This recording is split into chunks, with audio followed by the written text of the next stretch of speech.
Oh my gosh. Thank goodness that we finally got this up and running. Okay, so,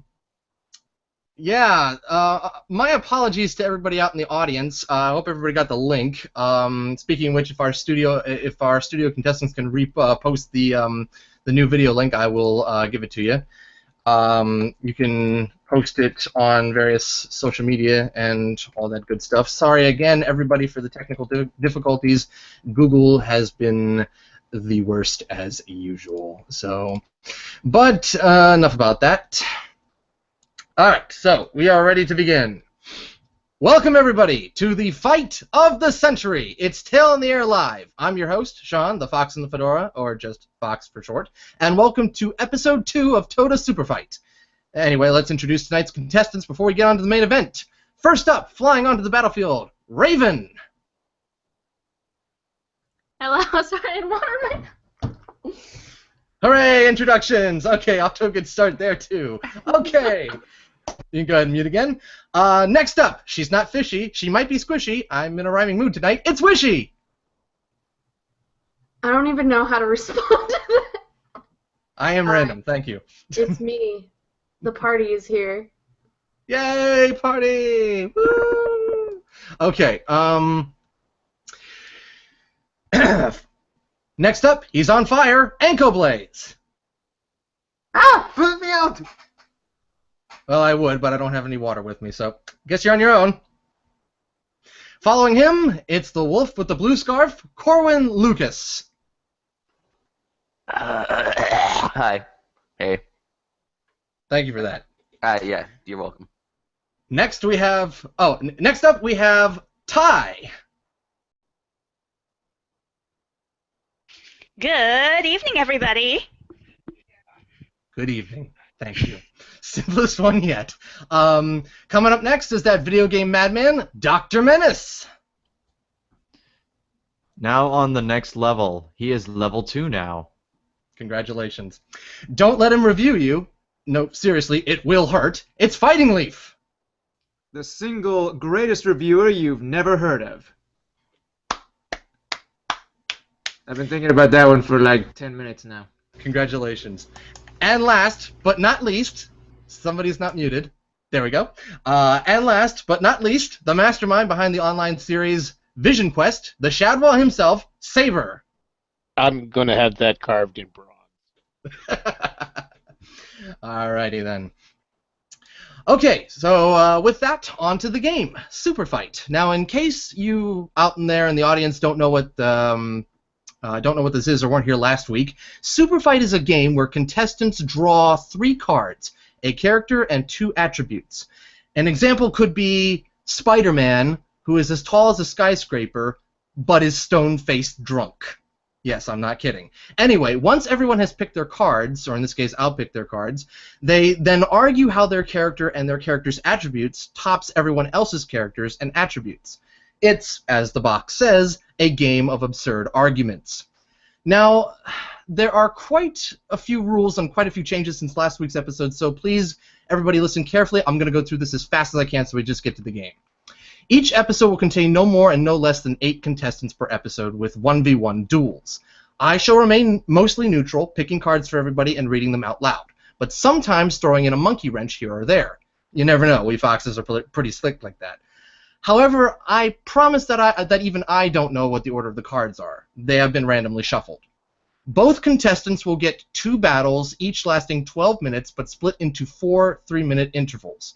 An attack and the following counterattacks, to argue how their character could beat the other character before I add the final attributes or throw in said monkey wrench. It's kind of like a rap battle or a presidential debate. One person goes and the next and so on until a full 12 minutes have gone by. Now, if a contestant finishes their argument before the time limit is up, they may say that is all, and we will move to give the floor to the other contestant. Once the time runs out, whereby you'll hear the following sound, if the sound effects will work. Thank you, sound effects. Or you say that is all. You may not speak until your next turn. In the last 2 argument intervals, the battling contestants have I will ask for your finishing argument, or better worded, your finishing move. This is like the part in Mortal Kombat where they say, finish him. Here you will finish your argument by trying to come up with a more powerful finishing move than the opponent. On another note, if you stray from your cards given to you at any time by adding anything too far from what you have, like trying to change location or relying on your character's close allies in their lore, I will act as referee and pull you back to the cards allowed. As the contestants debate, the contestants currently in waiting will vote on who they think has the better argument in the two separate battles. You are allowed to change your vote between the first and second battles. Contestants, please do not vote based on favoritism for contestant or character. Vote based solely on argument. Whoever gets picked as the best goes on. Whoever gets picked as the loser is out until the next episode they're available to play in. But they may... Somebody's got their microphone on. Thank you. But they may still vote for the remainder of the round, so don't go anywhere. Last person standing gains an Infinity Stone from the Marvel Universe and moves on to the championship episode in Episode 7, and may not play until then. Why an Infinity Stone for the prize? Because they're just such great MacGuffins. Plus, who wouldn't want to be a godlike master of the universe, am I right? Some of you? Okay. On a side note, if a champion cannot make it to the 7th episode, they are allowed to choose someone to go in their place when the time comes. Okay, I am through the rules. Everybody got that? Yep. Oh, we're in muting. Yeah, got it. Yeah, you can respond. I understand the rules. Yes. Fantastic. Sure. Yes. Hold on. Kind There of, are rules? Okay.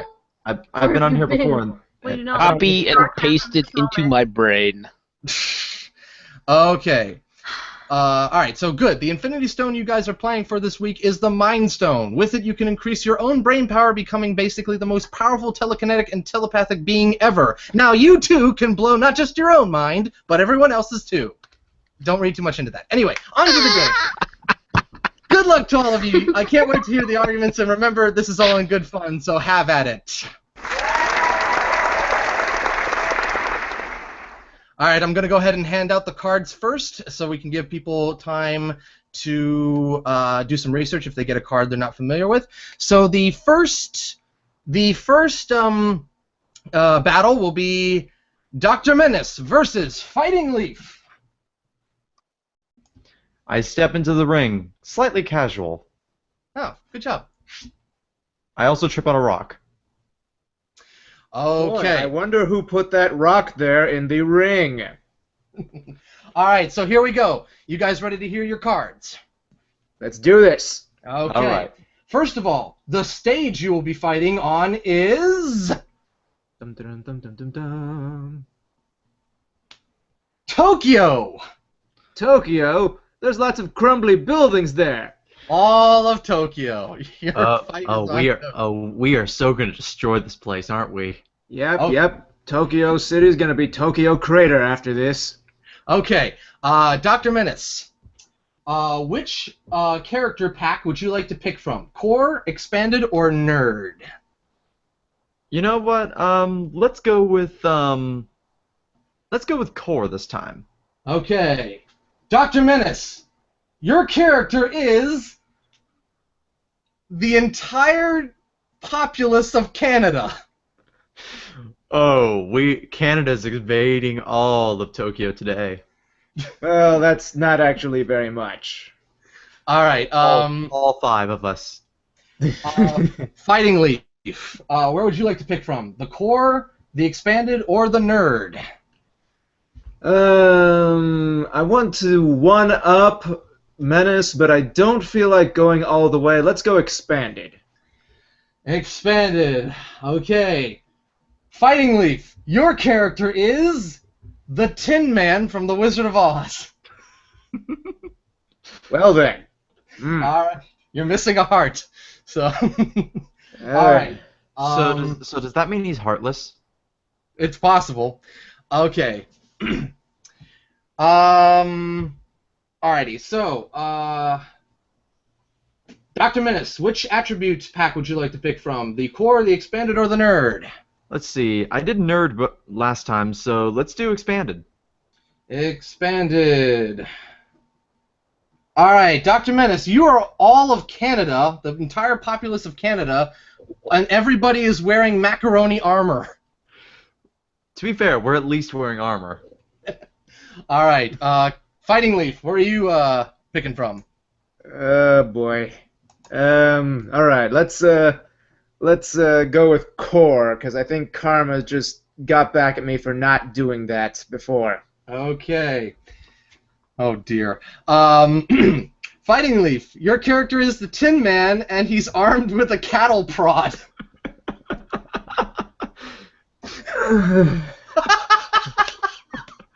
Okay, good luck with that one. Alright, I'm going to give you guys a moment to kind of collect your, All right, so your it's thoughts? it's populace of Canada with macaroni armor, right? Mm-hmm. Okay, And we're in Alright. Tokyo. Yes. gotcha. Alright, we're going to give them a little bit of a time to collect their thoughts. And then the next, after they go, since I'm introducing all the cards first, the next contestants fighting would be... I have to go get my notes again. It's Ty versus Raven.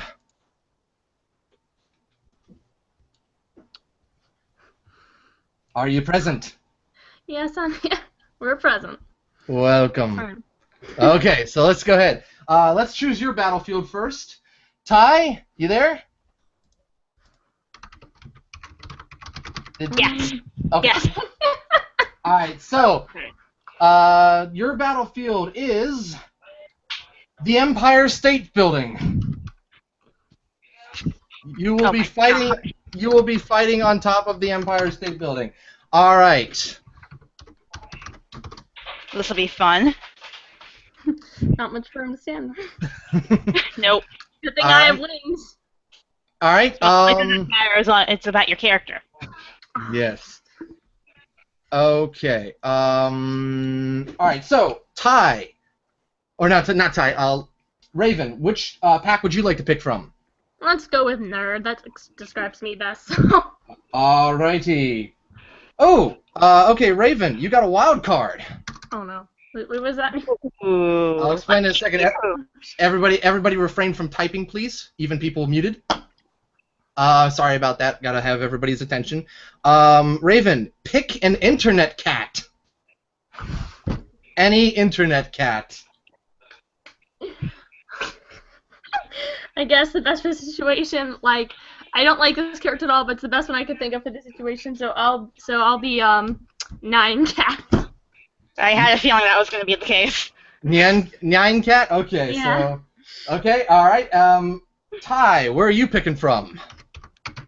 I think I will pick from the nerd pack as well. Alright, the nerd pack. Ty, you are Link from The Legend of Zelda. This will be fun. Okay. Oh, who's typing? Okay, sorry, I thought I heard typing. I heard Okay. typing too. Okay, Raven, which attribute pack would you like to pick from? The core, expanded, or nerd? I guess the expanded. Okay, expanded. Raven, you're a Nyan cat, and you're 200 stories tall. The Empire State Building! Empire State Building. Alright, Ty, which one would you like to pick from? Core. Core? Yes. Alrighty.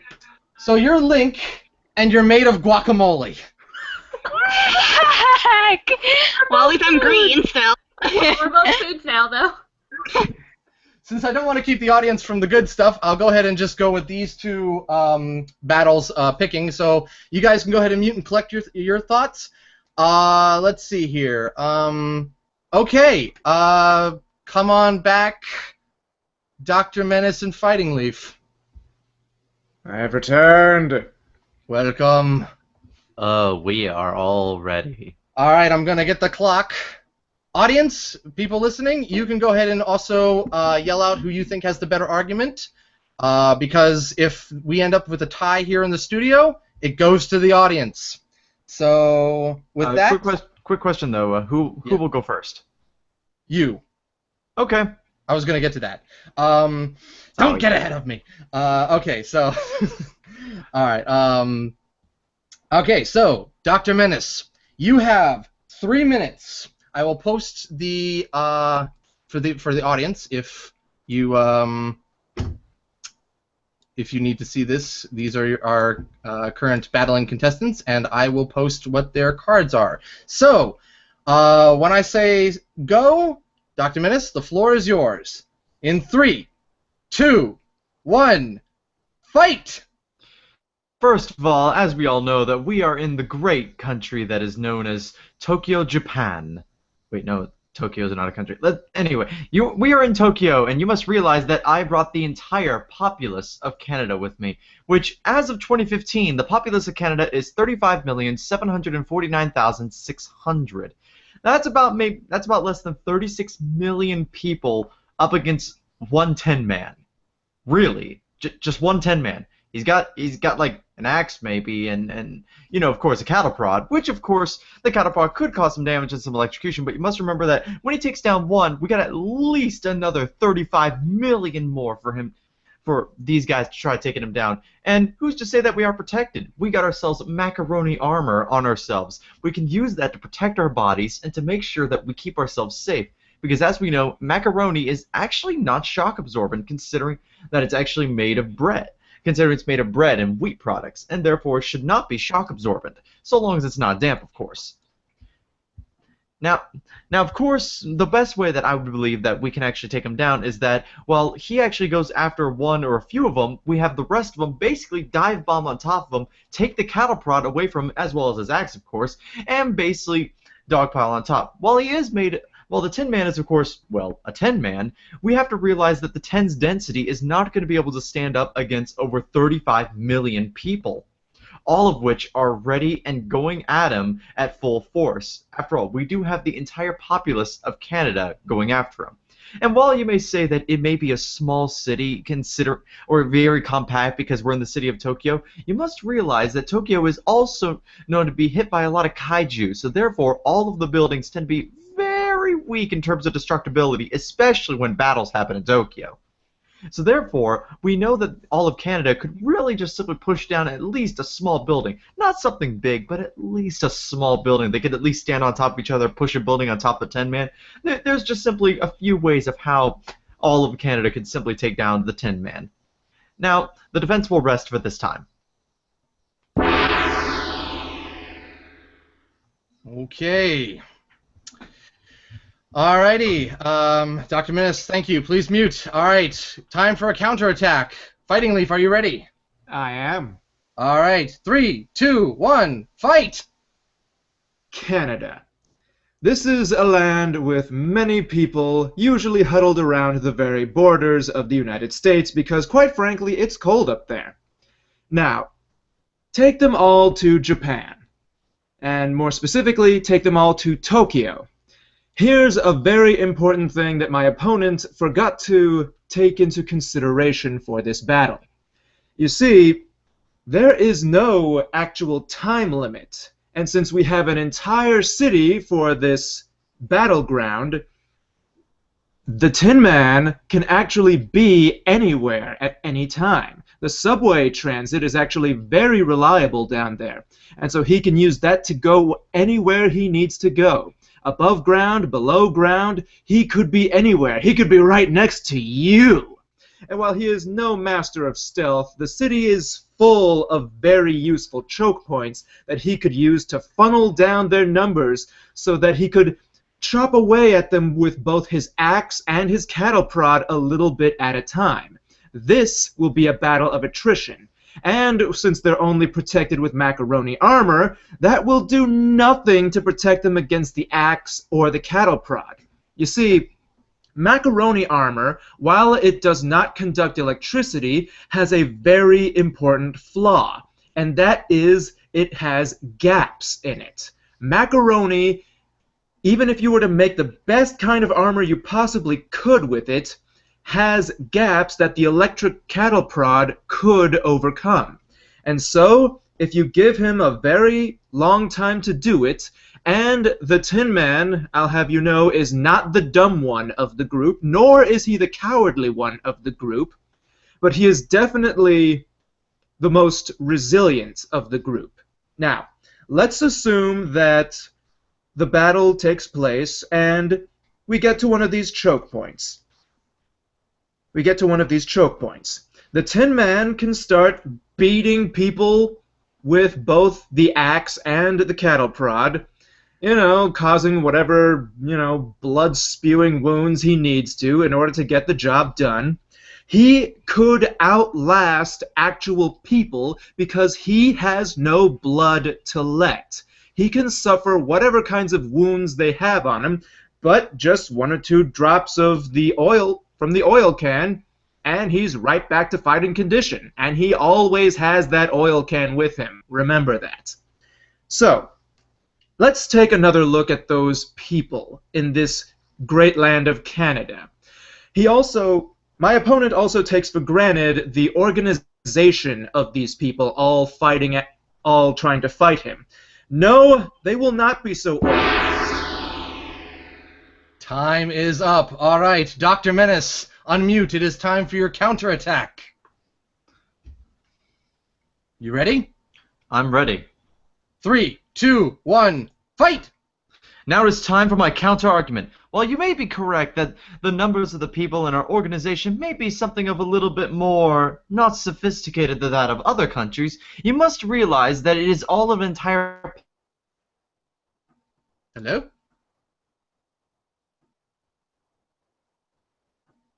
Dr. Menace, are you there? And you remember something of... Yes? You there? You went out. Oh, sorry, I did? Yes. Oh, my apologies. Where did I leave off? I don't know. Long story short, you have that oil can, right? Well, there's a problem with that. Should you ever start to rust up, you can't use that oil can on yourself. In fact, the first time that we ever saw you in your original Wizard of Oz appearance, you needed a young lady to help you with the oil can, and all you could do is just simply mutter, "Oil can! Oil can!"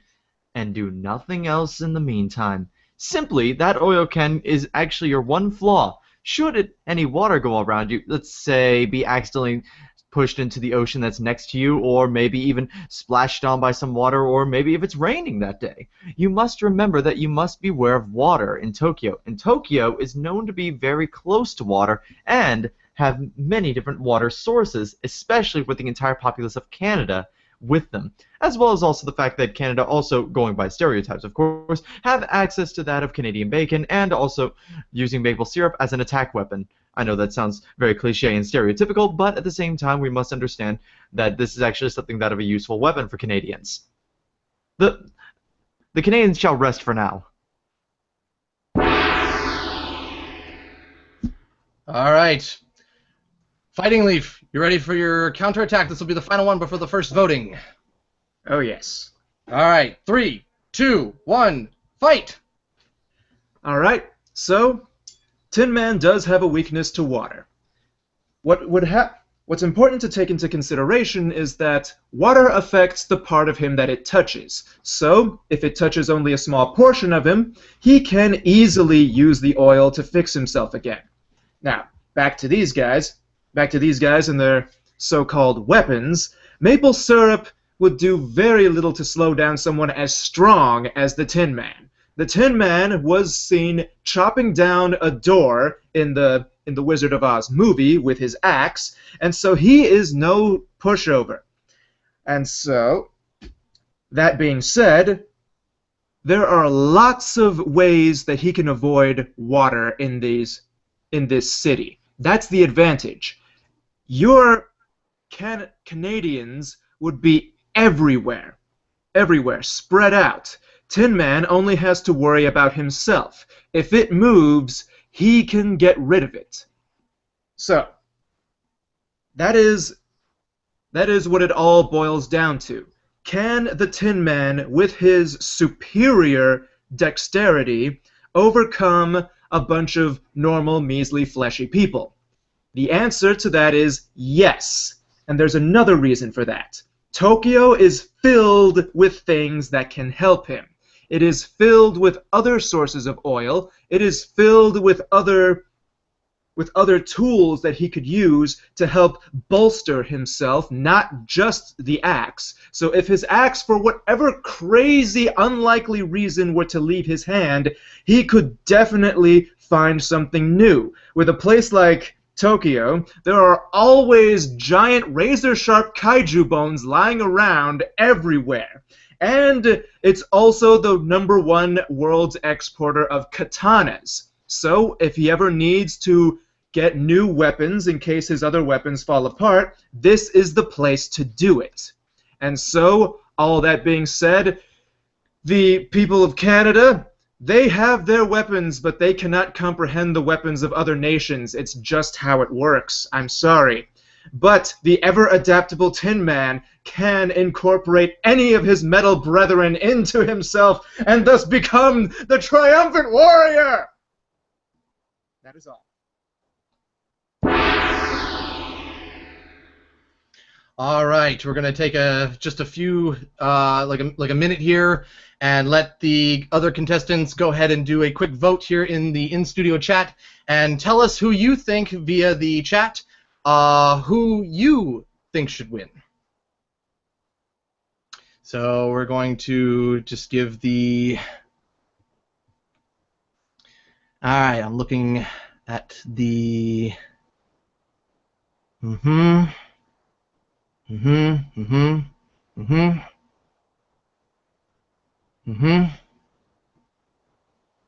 right, let's see here. Everybody must vote.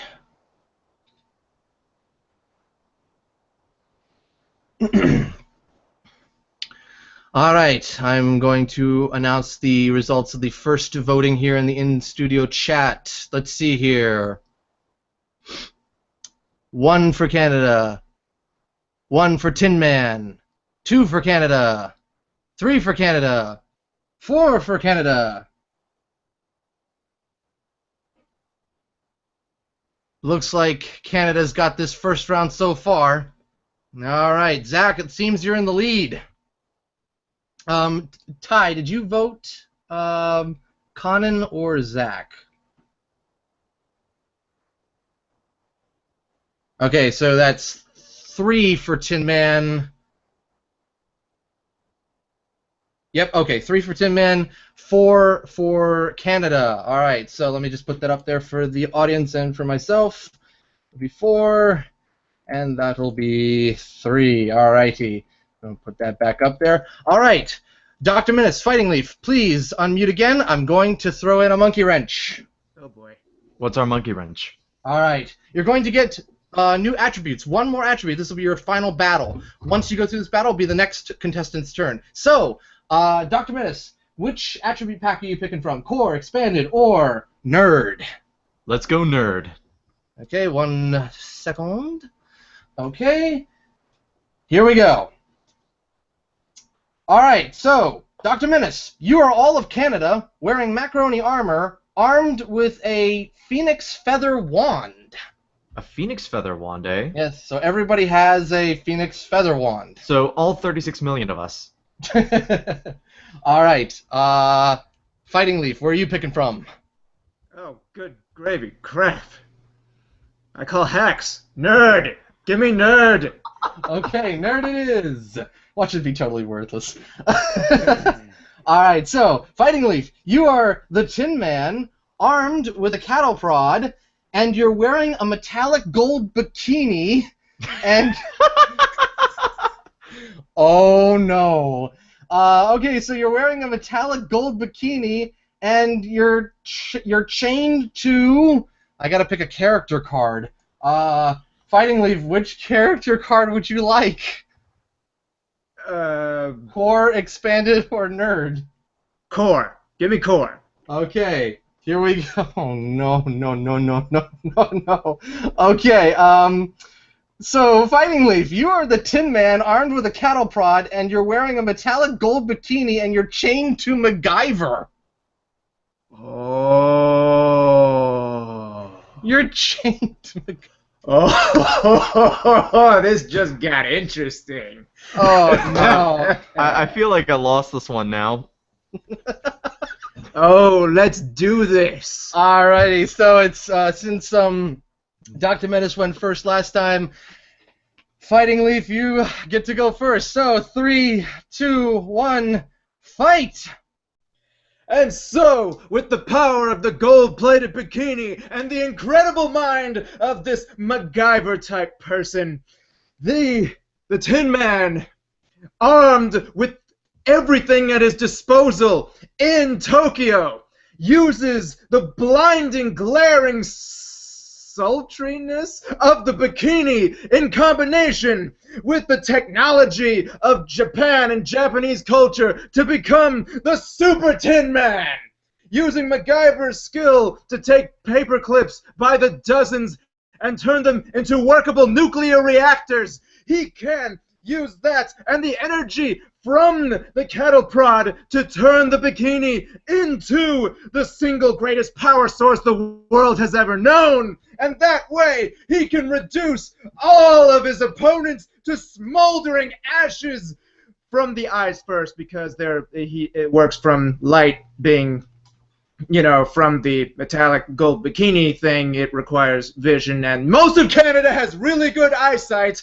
And that way, there is no questioning MacGyver plus bikini plus gold plus, what was the last one? It was the cattle prod. Plus cattle prod plus the Tin Man's natural resistance to things that would normally kill people because he doesn't have any blood to irradiate, means he is the victor. Thank you very much, and good night. Okay, Dr. Menace, are you ready for your counterattack? Oh, let's begin. 3, 2, 1, fight! Okay, first of all, I will say that while it is very intimidating, you must realize this. Every single person in Canada has been armed with a Phoenix Feather Wand, aka one of the wands used in the Harry Potter universe. It can be used of magic of any kind of source. And we can use such spells, let's say, Geminio, in which that's a spell that can duplicate any object. For example, we can duplicate your own giant Tin Man. And we can create our own version, but not just simply the exact same one. No, no, no. We can create 36 million of them. How will one giant super mega awesome Tin Man stand up to 36 million of them? That's enough to at least expand across the entirety of Japan, or heck, even go across some of the ocean as well. You must realize that this is not just any kind of game you're playing now. You're facing off against Canadians with magic and macaroni armor, and we also have other spells too that can be used, such as, oh no, MacGyver is causing trouble, Avada Kedavra. We use that to kill him, in which we can murder opponents unforgivably. And, of course, also, just in case, we can also use Expelliarmus to disarm our opponent. I mean, that's helpful, too. Stuff like that. As well as use many other magics in the world, such as Sectum Semprum, to make sure we completely wound you to beyond belief, and be able to use Wingardium Leviosa, so that way then you're hovering in the ground. And you know what? Let's just do it on our own giant robots as well, so that way then they're all flying on the ground. Because why not? Because flying giant robots sound awesome. And of course, all of our giant robot army, all held together by each individual Canadian that we have with us, will be able to take you all down. Alright, the Canadians shall rest.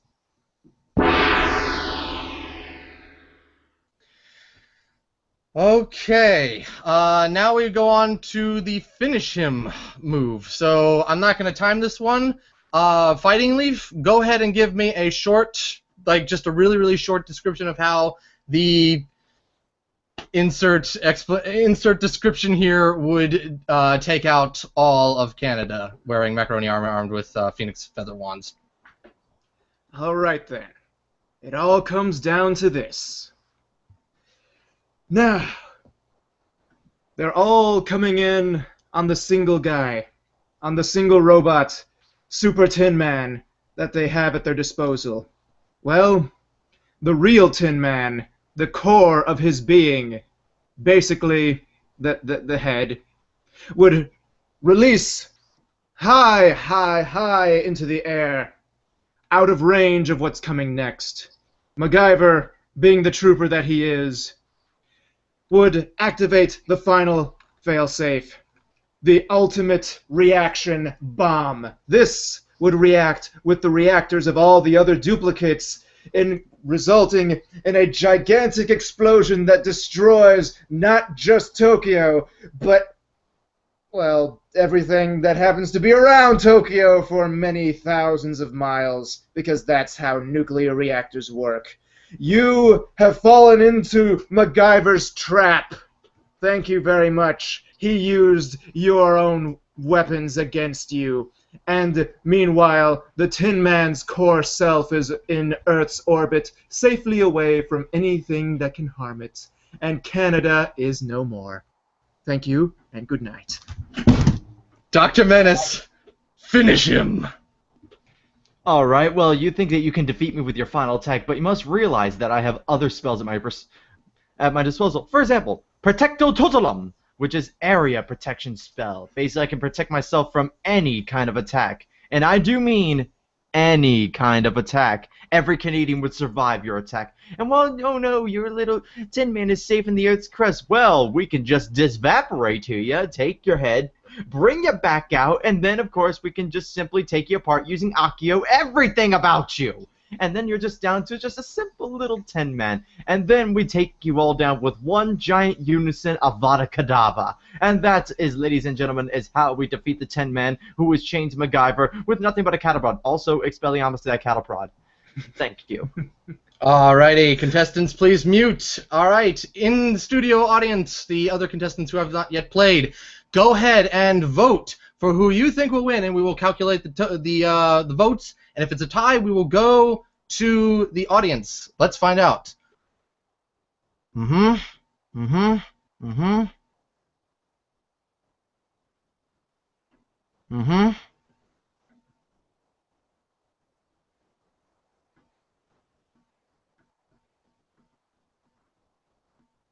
Alright, I think I'm waiting on AnKoBlaze and Thai.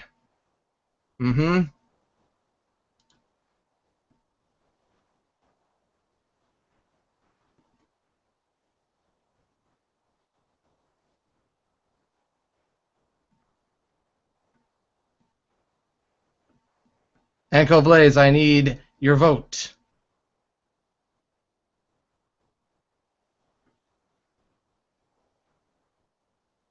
All right. It's official. The final results. Congratulations, Dr. Menace with a vote of 10, and Fighting Leaf, still congratulations. You put up a good fight, but you only walked away with 3. I demand a recount. You did well, Tin Man, but you must remember, nothing can defeat the populace of Canada, except something bigger than Canada. I tried to be bigger than Canada, but the freaking wands were more than I could handle. Hey, to be fair, Leaf, you actually did put up a really good fight. Good job, man.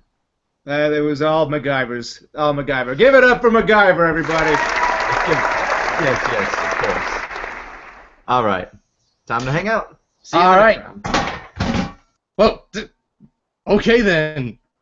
Big clanging sound. Okay. Alrighty, before we go on to Raven versus Ty, let us bring out the contestants that will come after them, Wishy and Corwin. Do we unmute and say something, or? Yes, you say hi. Oh, hey. No one wants. Hello, Wishy. Hi. Alrighty, so. Something snide. Okay, well, we're going to go ahead and pick your cards so that you have time to do a little bit of research. Okay, so as I move their cards over, let's see here. Wishy, I believe you get to go first here. Where do you want to pick your character from? The core, the expanded, or the nerd? Nerd. I feel like that'll give me a better chance. Alrighty. 1 second. Wishy. Well, what do you know, Wishy? You're Spider-Man. Is she going to be drunk too, and the size of... what was the example you gave? I said like a skyscraper. Size of a skyscraper, but stone-faced drunk. All right. Corwin, where are you picking from? Nerd. Nerd? Okay. Corwin, you're Captain Kirk. Damn it! Oh, wait, from Star Wars. I mean, Star Trek. Star Wars. Say Star Wars one more time. And Star Wars. One more time. I'm kicking you. I'm kidding you. All right. Wait. Okay. Which version? Is it the original crappy one? We'll or... go with the William Shatner one. Ah, damn it.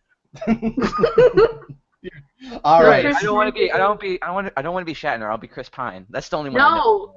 I've only seen the new Star Trek films. All right. I'll give you that. You get Chris Pine. No. I am gorgeous. He's not a real fan. Name 3 of their albums. Alrighty. Vengeance. Okay. Hold on. Wishy, where do you want to? What attribute pack do you want to get from? Do you want to go to core, expanded, or nerd? Expanded. Expanded. Okay. All right. So you're Spider-Man, and there are 1,000 of you. Woo! 1,000 Spider-Men. There you go. Regular size. Yeah, regular size. Oh my god. There's All right. so many. Corwin, where are you picking from? Nerd. Nerd? Alright. Wow. This is just so... Oh, you got the plainest cards. You're Captain Kirk armed with a phaser. Phase. So you just literally got your normal gun that you used in Star Trek. Oh, okay. That's so funny. Alright, and your battlefield for when you guys fight will be... Star Trek themed? You're at the beach. Oh, okay. Just at a beach. Any beach. Just, you're there at the beach. That's great. I love long walks on the beach. Alrighty, you guys can go ahead and collect your thoughts. With that, we're going to turn it over to Ty and Raven. All right. Alright. Good to be back. I hear crashing. What is the crashing? I was just taking care of something.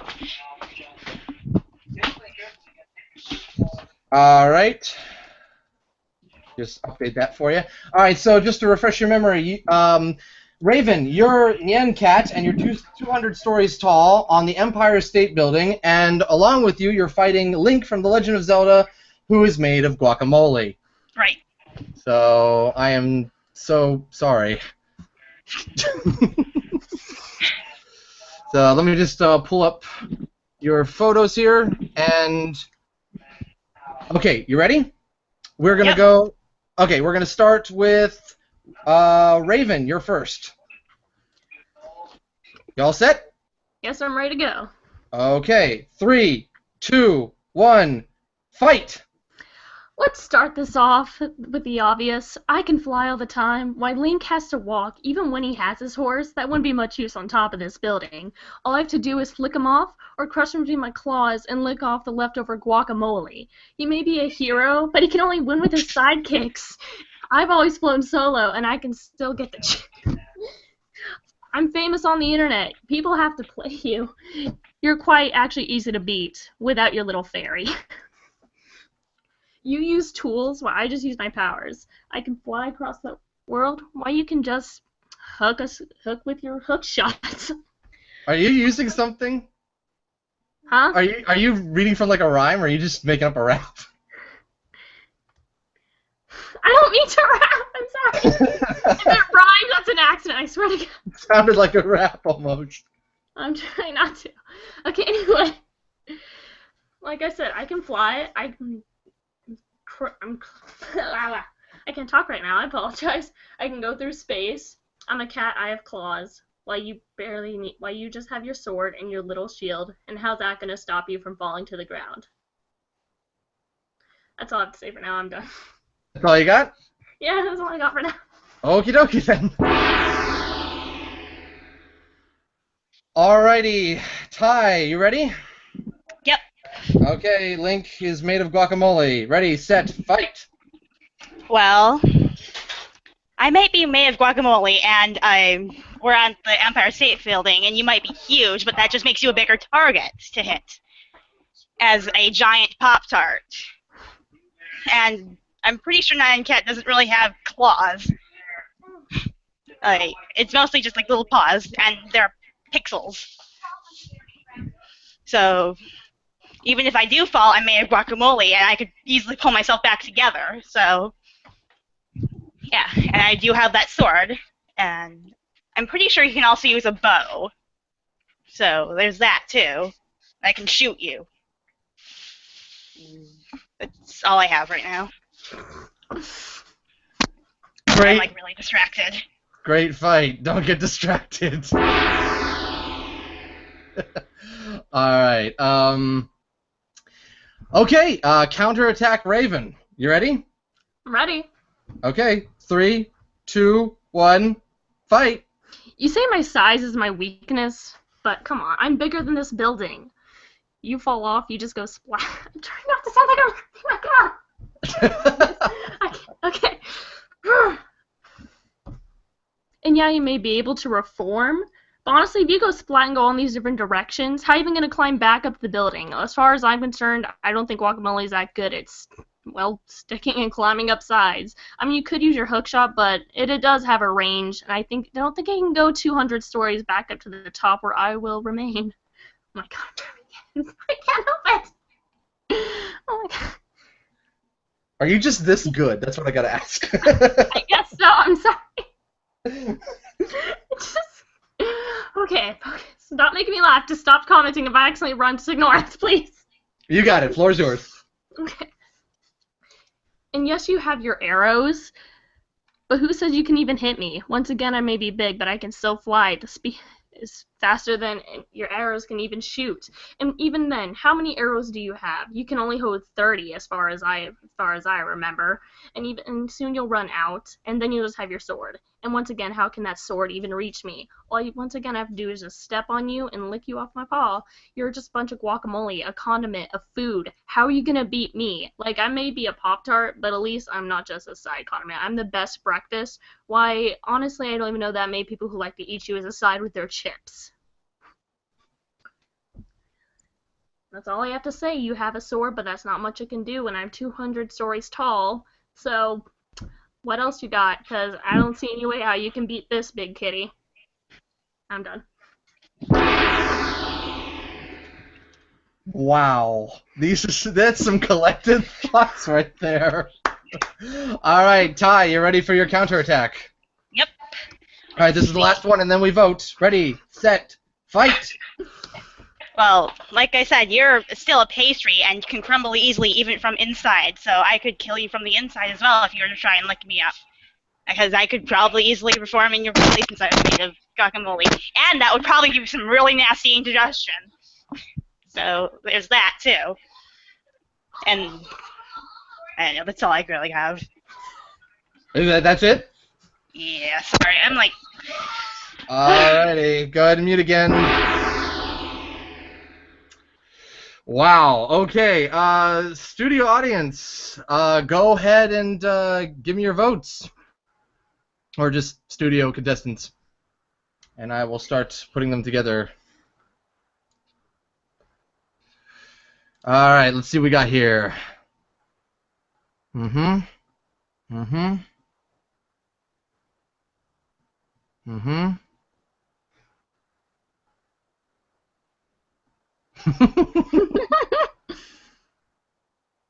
This was so interesting.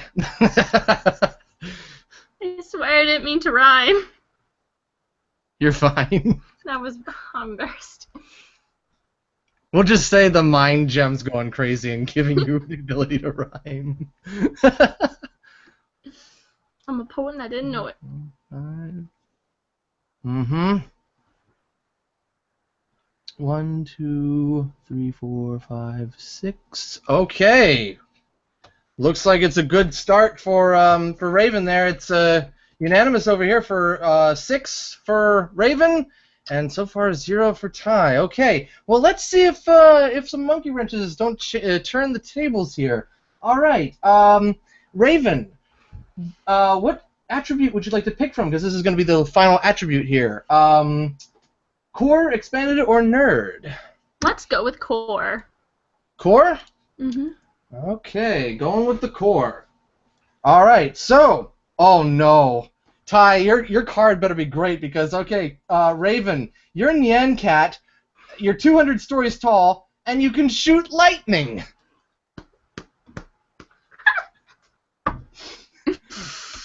Okay, Ty, Expanded. expanded. Oh dear, this was a bad hand. Seriously, werewolf all over again. Ty, you're Link. You're made of guacamole, and you eat plants.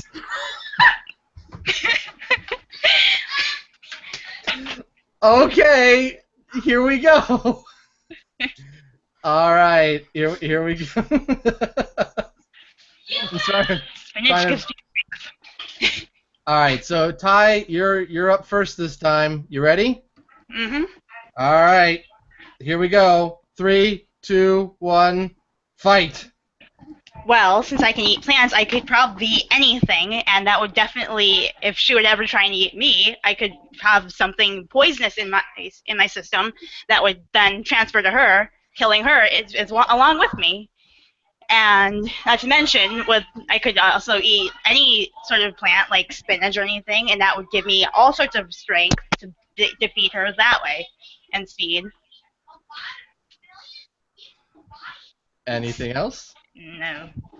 Alrighty. Okay, Raven, what do you got for us in 3, 2, 1, fight? Taking me out by poisoning me and killing us both, is that the best you've got? And even if you eat spinach and became all powerful, with my lightning and my flying, I could keep this a long distance fight, so once you run out of arrows, you can't even touch me. How do you expect to win with just by eating plants and being poisonous? If I happen to eat you, I just chew you up and spit you out.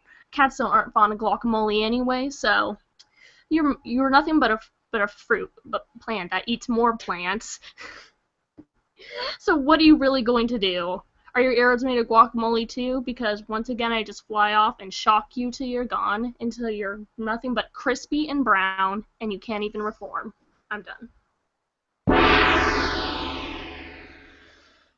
All right. Wow, this is a fast round. Okay. Ty. Okay, it's time for the finish him round. Okay, so Ty, Link, who is made of guacamole, who eats plants on top of the Empire State Building, finish him. Well, you have to keep in mind that we are still on the top of the Empire State Building, and if one of those bolts were to go stray, it would zap everything. Like, it would hit the building, and it would destroy us all and burn even you to a crisp, making you a nice toasted man cat.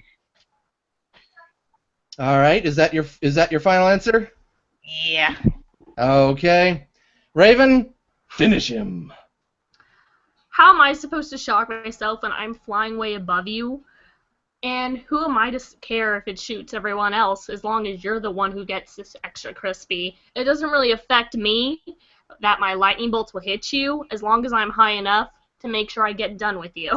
You're nothing, like I said, you're made of guacamole. I can easily burn you up. Your arrows can't hit me. You have nothing. You may have a few arrows, but like I said, you'll run out of those, and then otherwise you're just a close range fighter.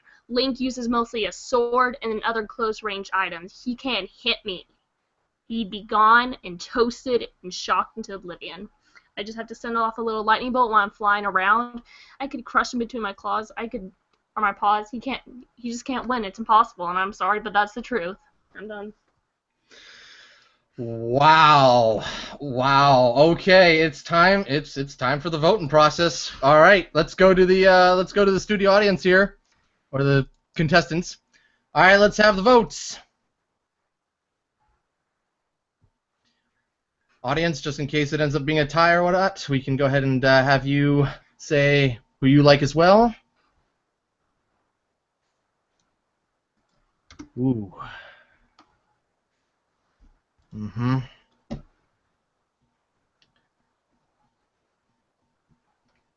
AnKoBlaze, I need yours.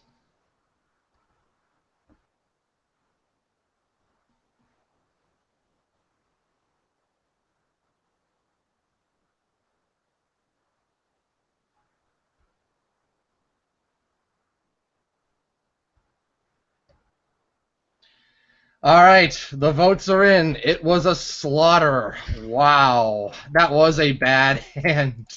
It's another unanimous 6 here, so Raven, you get 12, Ty with 0, but I want to give you both rounds of applause. Raven for the rapping, and Ty, you did your absolute best with that bad hand, so either way you both get a... It really was an unfair fight. I mean, Lightning, 200 Yeah. swords tall. You were guacamole. I'm sorry. I'm sorry, Yeah. that lucky card. Either way, Well, either you way, made it entertaining at least, too. round of applause either way. Wow, okay. Holy smokes, that was something else. Okay, so, before we get on to Corwin and Wishy, will Saber and AnKoBlaze please step on out? Yes. Hello. Hello, okay. Hello. So, AnKoBlaze, where would you like to pick your character from? Let's go for the expanded. Expanded, okay. AnKoBlaze, you are all of France. Oh, come on! You are every person living in France. That's not good. All right. Saber, where are you picking from? Let's go for core. Core? Hmm? Oh, Saber, you're a snake. I can see that video already. Oh, no. Alrighty. Oh, no. Let me just move those. Okay, so AnKoBlaze, where are you picking from for your attributes? How about nerd? Nerd Give me attribute? Good. Alright. AnKoBlaze, you're all of France, and everybody is riding a speeder bike. What? A speeder bike? What the hell is a speeder bike? Look it up. That's why I give you the time. Oh, wow. Hello, hello. I am so doomed. Okay, Saber, where are you picking from for your attributes? Core. Core? Yeah. Oh no. I don't even know how this is. I don't even know how this is possible. Okay, so, Saber, you're a snake who has somehow been handcuffed to a golf cart. Why? I don't know how. It just happened. Okay, and for your location, you two will be fighting in Death Valley. Death Where? Valley. Death Valley. Look it up. Okay. Time to Alrighty. look up So you guys can go ahead and collect your thoughts, and now let's bring out Corwin and Wishy.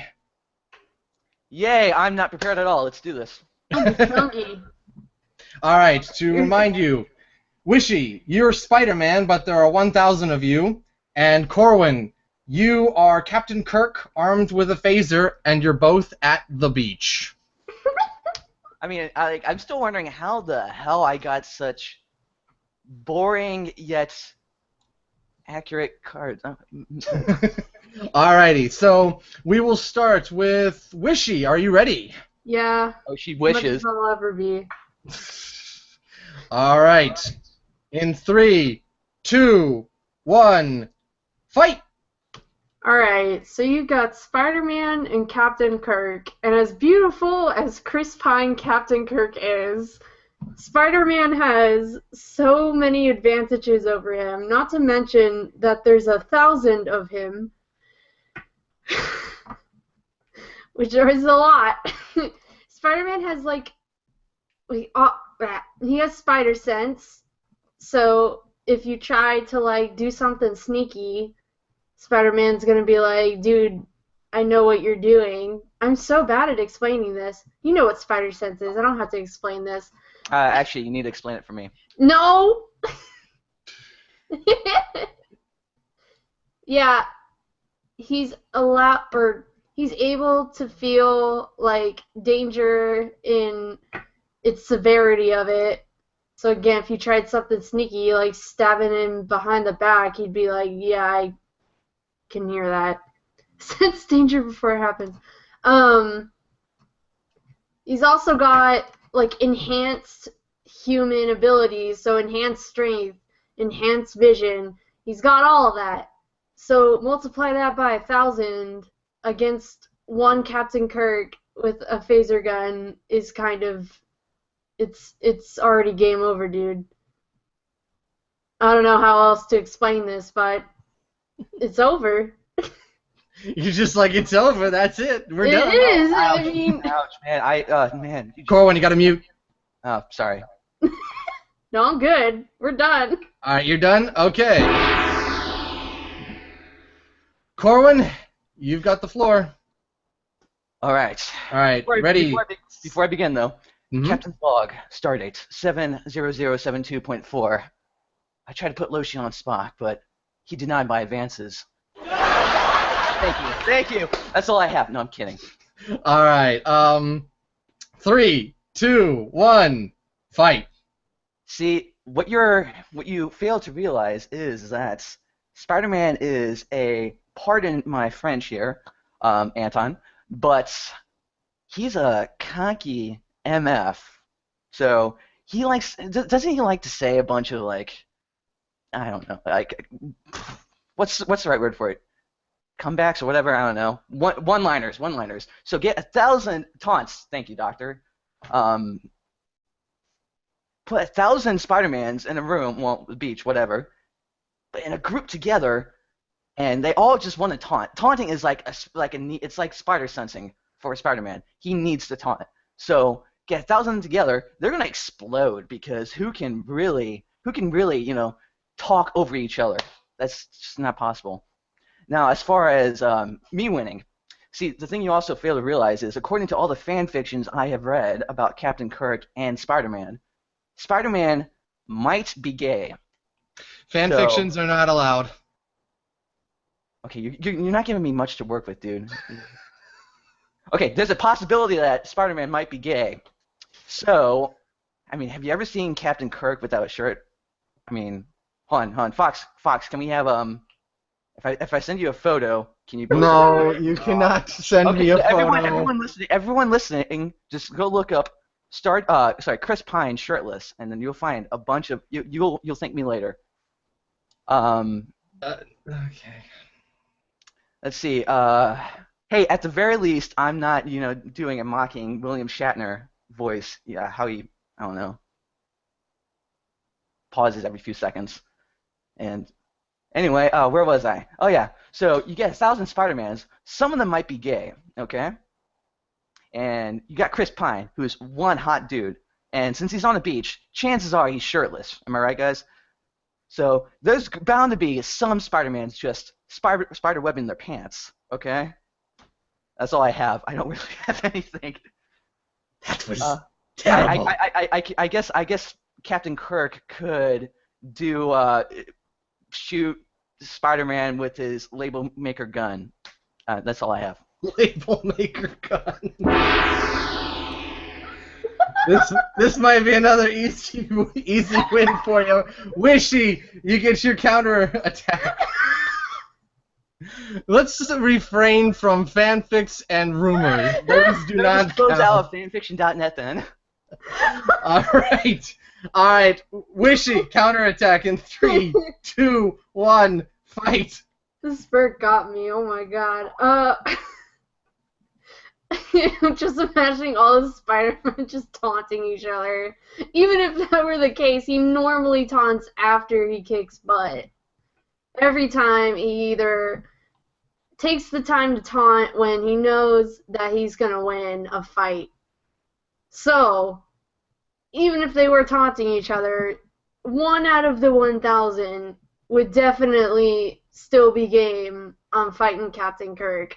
And even then, even if Spider-Man is gay, which he probably is, I love my gay son, he can resist.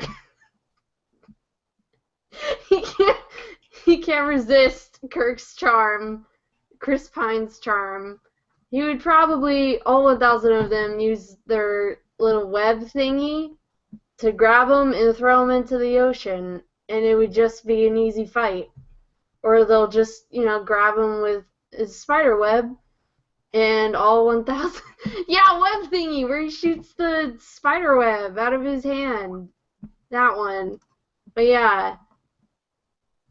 You can either use that to throw him in the ocean or just use that and all 1,000 will just beat him up in the middle of this massive taunting Spider-Man horde. That's it. Web shooters, thank you. Web shooters. That's it. Holy smokes! This is not fanfic the game. It could be. You never know. I still had to rebuttal that point, that measly point. All right. All right.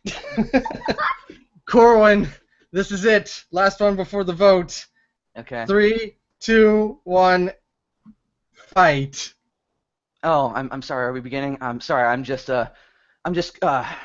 rubbing my nipple here with an ice cube here. Excuse me. Shirtless Chris Pine here. Just trying to No. Fox. I'm just trying to distract all the Spider-Mans. Enough! That's not gonna work. You gotta actually go with what the character is going to do. Well, I mean, isn't Chris Pine's character pretty much a frat boy? I mean, I've only seen the first one. It doesn't help that the only Star Trek I've really seen is the first movie. So let's see here.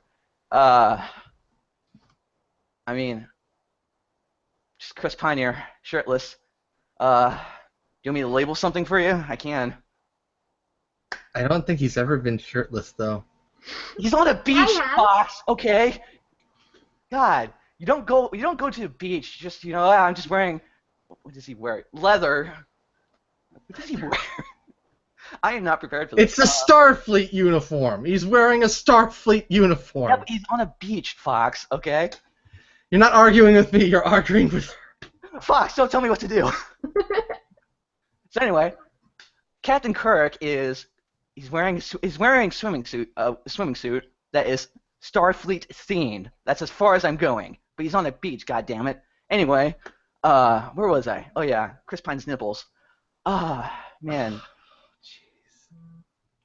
I can label my nipples. Let's see. If you vote for me, I can label you too. I'm ending it there. No. I ended it like a long time ago. Okay. Let's go ahead and vote. I probably like insulted so many Star Trek fans. I'm insulted. I mean, honestly, I hate the series. It was really boring. What did you say to me? You heard me. You come into my house. I'm not in your house. I'm in my house. You come into my house. Dressed up as Chris Pine in swimming suit and hard nipples. Ty, can you give me your vote again? Sorry.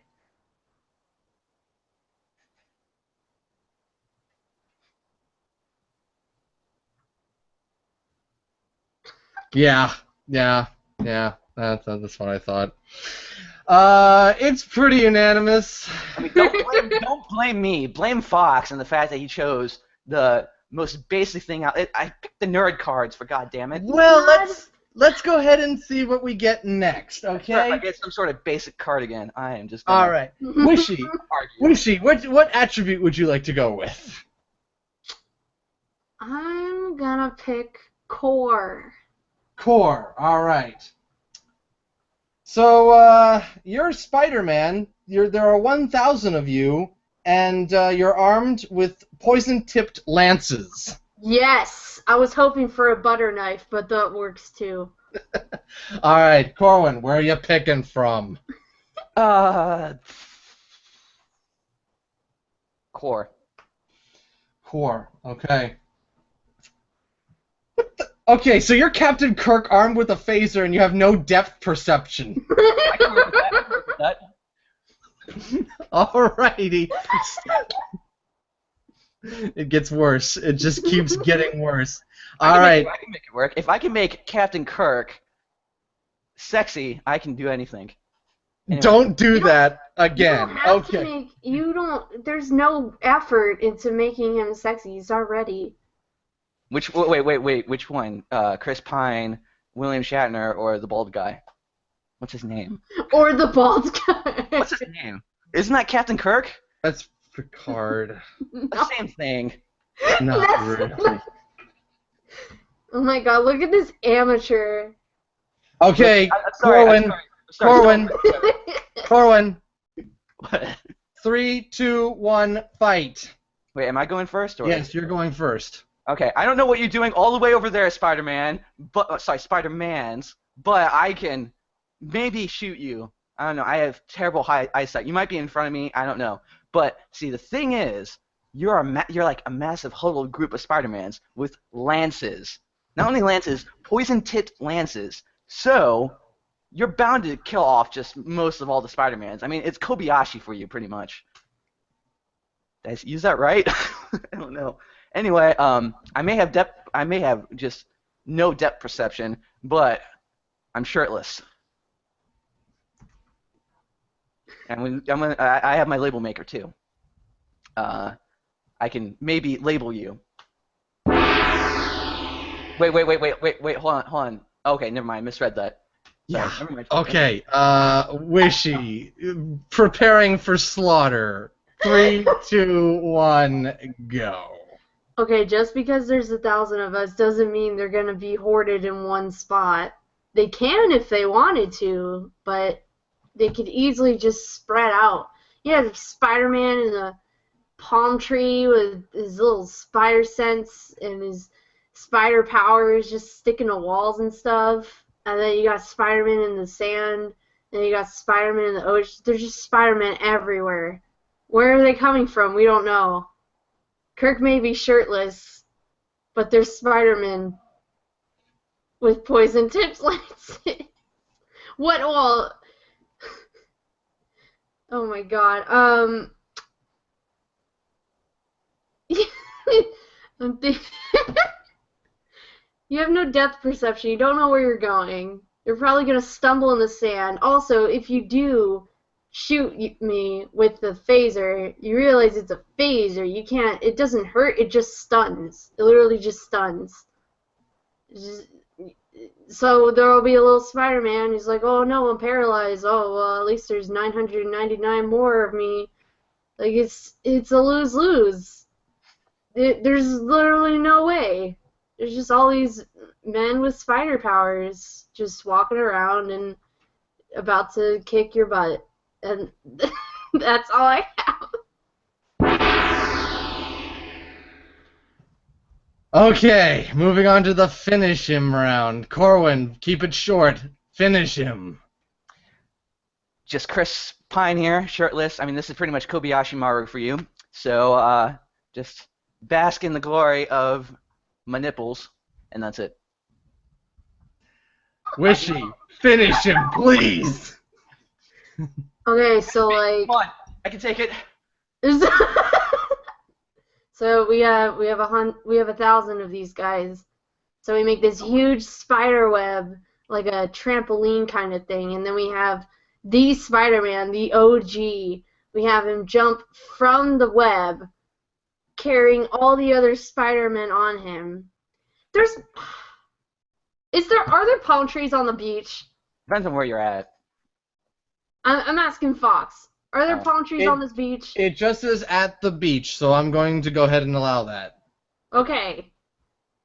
So they make this giant net, and then all 1,000 of them, following the OG Spider-Man, jump on it, and then combine into this ultimate being that smashes down onto Kirk with like this giant Spider-Man fist. And then they wrap him up in spider webs and throw him out to sea like a Viking burial. Okay. Also, quick question. I just want to clarify. I just want you to clarify something. OG is original gangsta? Is there a gangsta Spider-Man? Yes. She doesn't know Spider-Man at all. Spider-Man's not a gangsta. The first one. We're not basing arguments on how much we know. We're basing on how we can argue who would win. Oh, thank God, because I would have lost. Anyway. Exactly. Okay, I'm calling it there. Audience and people in the chat, go ahead and just say who's going to win, because I have a feeling I know exactly who you're gonna pick. Chris Pine shirtless. I mean, come on, guys. Just look it up on Google. Corwin, I'm not inviting you back. Thank you, guys. This has been my last appearance in the show, unless I win and make it to the finals. I'm pretty sure that's a unanimous. So, Hey, there was one Chris Pine. Congratulations, that was a joke. I mean, this whole entire thing's been pretty much a joke. I mean, my thing. Not thank you, Wishy. You're the winner. Jeez Louise. So do I get a what is it called? A participation prize? No. You get muted. Okay, thank you. Wishy. I can unmute myself though, so. All right, go ahead and mute. And coming out next is AnKoBlaze and Saber. Please. What? We will try to make this memorable as possible. Apparently, yes. Okay, so just to remind you guys, what we have here is we have AnKoBlaze. You're France, all of France, everybody in France, and everybody's riding a speeder bike, or they're riding speeder bikes. And Saber, you are a snake who has been somehow handcuffed to a golf cart, and you're fighting in Death Valley. He's wearing a glove on his tail. I like to see that handcuff. That has got to be the smallest head. Does he even have hands? How would that even work? I don't know. It just does. Yes, Okay. exactly.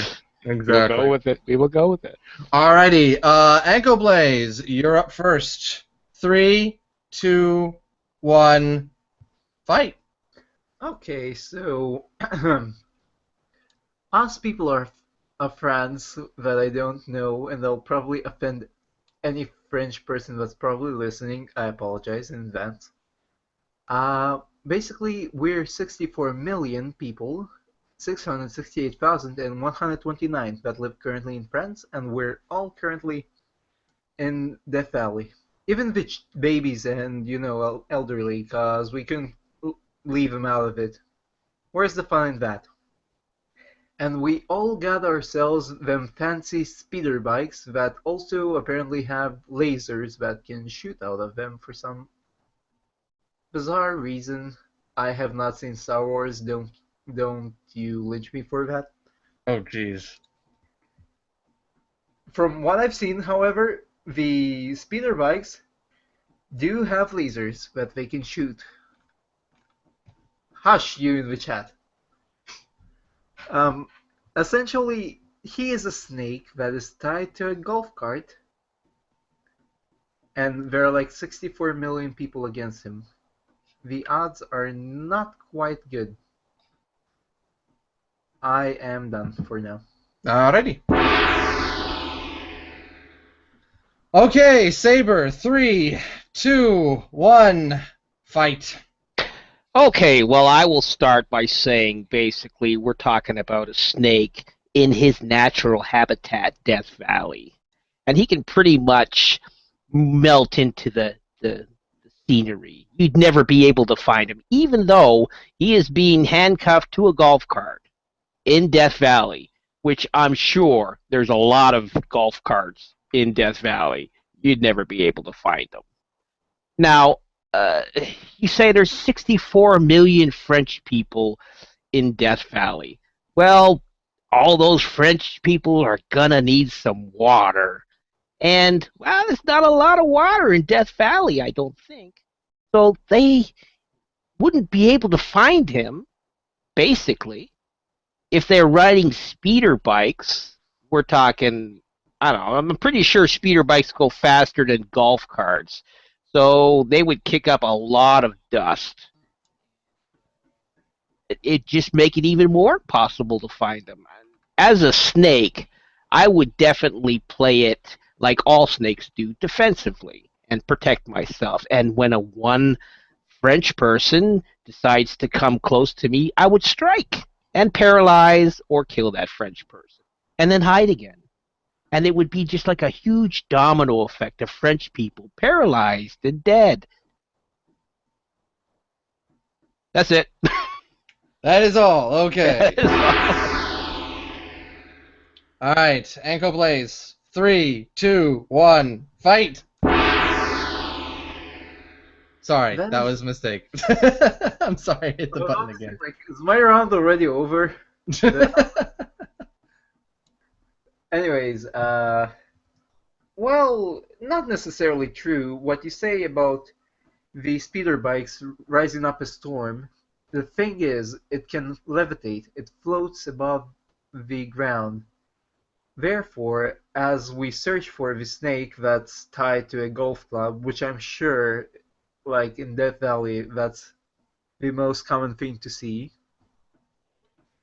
Like, they wouldn't even have to land, so they'll be even in reach for you to strike them. They can just shoot lasers at the golf cart, as well as the snake, and keep their distance to keep zero potential of casualties. Also, there's like 64 people. I think the snake would eventually run out of venom, like at the 1 million mark. So it's like 63 million versus 61 snake still. So I'm not quite sure what a snake that's handcuffed somehow. I guess they cuffed him with his tail, like to the thing. But yeah, like I can't see the odds in the favor of a snake if he can't reach his target. I'm done. Okay, last one. Saber. 3, 2, 1, fight! Okay, now you say you are on speeder bikes. I don't know the technology of levitation, but I'm sure it would still kick up some kind of dust, my opinion.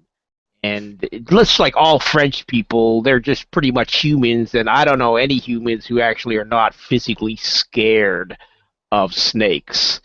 There has to be somebody in that group. I would say there would have to be a lot of people in that group who would probably not want to fight the snake or even look for the snake. Certainly not little children or anything like that. So you have to say that's going to thin out the herd a bit. So I don't think I'd have to use venom for everybody. And if they do actually use the laser beams on the golf carts, I actually hope they do, because that would probably break the handcuffs and allow me to escape and be more stealthy than I actually am.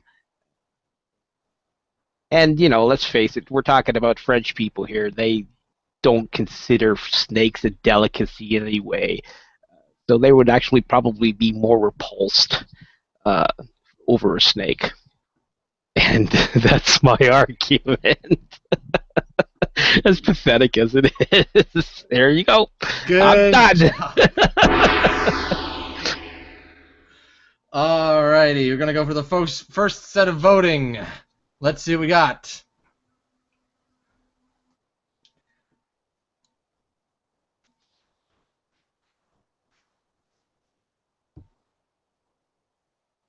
First set of votes coming in.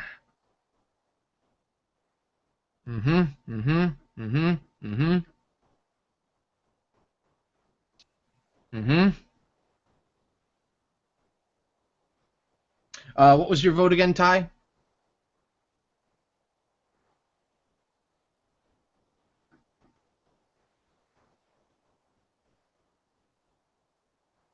Gotcha. Ooh, sorry, AnKoBlaze. But it's going to be all 6 for Saber, at least for this round. All right. So, AnKoBlaze and Saber, come on out, because I got to give you one more attribute here. Oh, Lord. Okay. AnKoBlaze, you ready? Yep. Alrighty. Which one would you like to pick from? Core, Expanded, or Nerd? Let's go for core. Okay. Oh, goodness. Okay, so you're all of France, you're riding speeder bikes, and you're all armed with a barbed wire net. Oh, hello. Yes. Okay, Saber, where are you picking from? I'd like to pick core, but it's not showing me any love, so I'm gonna go over to the expanded pack. Expanded pack, okay. Oh no, how the heck? No, I Okay, don't so- even. You're a snake, you're handcuffed somehow to a golf cart, and you're driving a time-traveling DeLorean. How's that even possible? Okay. I don't know. All right, starting with Saber this time. 3, 2, 1, fight. Okay, so apparently I'm driving a time-traveling DeLorean. Now, that apparently gives me the ability to go anywhere in time. So, if I was actually cornered somewhere and my big number was up, I could get in that DeLorean, go back to an earlier time where the people of France weren't even in the Mojave Desert, or no, Death Valley, and just spend that time concreting a new plan to try to defeat the people of France, because they would need time to get back to Death Valley, and I could set up all kinds of traps, and maybe I could actually travel back to a time where I actually wasn't physically handcuffed to a golf cart. Or I could super. I don't know. That's my argument. I'm done. It was pretty good there, too. You're trying. All right, let's hear from all of France. 3, 2, 1, go. Oh, this won't end well. Okay, so before you can manage to go back in time, I think that all we have to do is like pile up the barbed wire nets all together like into a huge net. Like if you continue mixing them together, I'm pretty sure it's going to be strong and heavy enough, considering it's like 63 million or 64 million if you didn't like poison anyone. You're inside the car, so you're basically locked inside a car, meaning people will be less afraid to interact with you. And they still can levitate above the ground, stupid phone, above the ground on their speeder bikes that have lasers. And they can essentially just trap you under all that weight of barbed wire nets. Once done, you said we were in Death Valley, right? Yes. Death Valley also has like those rocky mountains, right? If I'm not mistaken. Well, there are various peaks and whatnot that are scattered around. Okay, so let's say we use like 30,000 speeder bikes to basically pull the DeLorean that's under all that weight of net if it's not crushed yet, and just move it to some sort of mountain peak and use the other 6 million and something speeder bikes to just blow up the mountain and make it crash down onto the DeLorean. You can't get enough speed, so you can't go back in time, and you're trapped under all that barbed wire. I'm done. I like the thinking process you're going. I like the thinking process. All right, it's time for the finish him round. All right, Saber, keep it short. How would you finish him, or them in this case?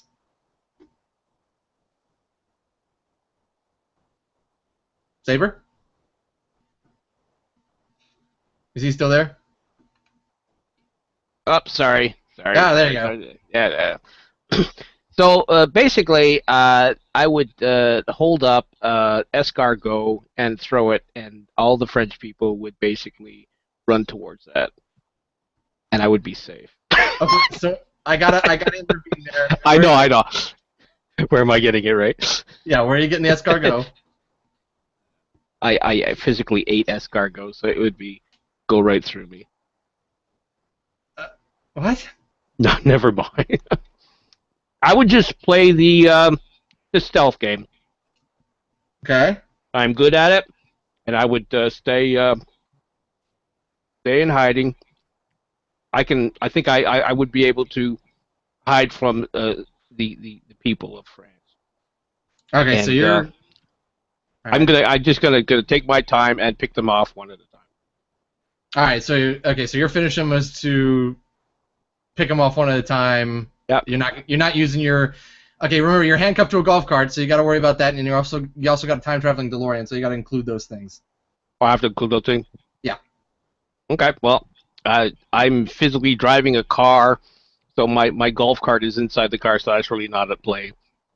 Yeah, I would just time travel to another part of time.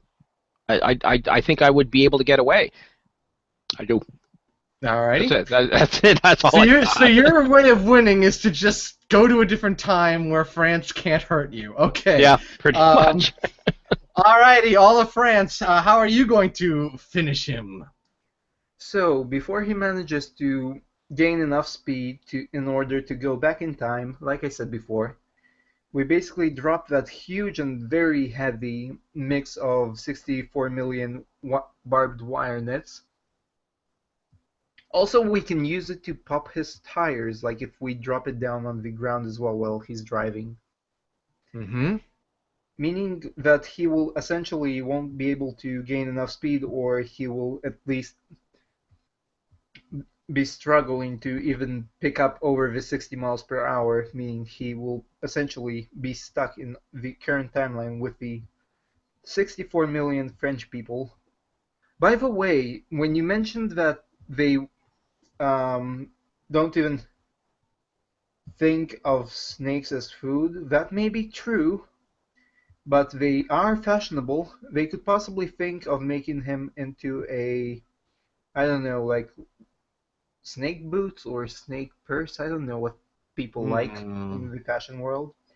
That would give them enough motivation in order for them to set aside their fear, blow up the DeLorean perhaps, with the lasers, by the way. Like I said, the speeder bikes or whatever they're called still have that. Or like I said before, they just essentially drag him over to a mountain and make it tumble down upon him. Okay, so so you've got two different kind of finishes going there, but all right, I'll take it. Okay, so in studio contestants, let's go ahead and vote. All right.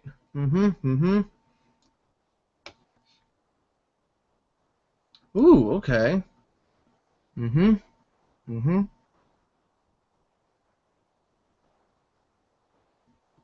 Alrighty.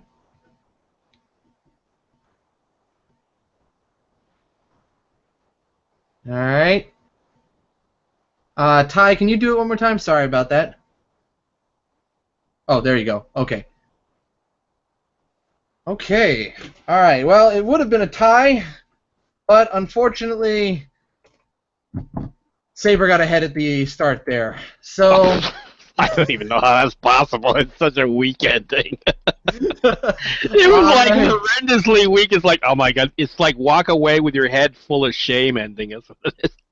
Alright, well, either way, looks like the snake handcuffed to a golf cart driving a time-traveling DeLorean takes the round. But give both our contestants a round of applause. Woo! Okay, this means we're now on to the second round. This is going now. We're slowly but surely eliminating each contestant. So therefore, we're slowly but surely getting closer to the Mind Stone. Alrighty. So for this first round, this first battle of the second go around, we're going to have Dr. Menace versus Wishy. Alright, Wishy, looks like it's you and me. Oh boy. I'm gonna write down my thing this time so I'm not so scattered. Alrighty. Okay, so Dr. Menace, where are you picking from? Let's go expanded. Okay, you're going for the expanded. All right. Dr. Menace, you are Black Widow from Marvel, like the spy. Black Widow. So I'm Scarlett Johansson, okay. You're Yes. Scarlett Johansson. Yes. Whoa, that's some talk in the background. Okay. No, Whoa. Corwin, no. Everything all right there, Wishy? Yes. Okay. All right, Wishy, where are you picking from?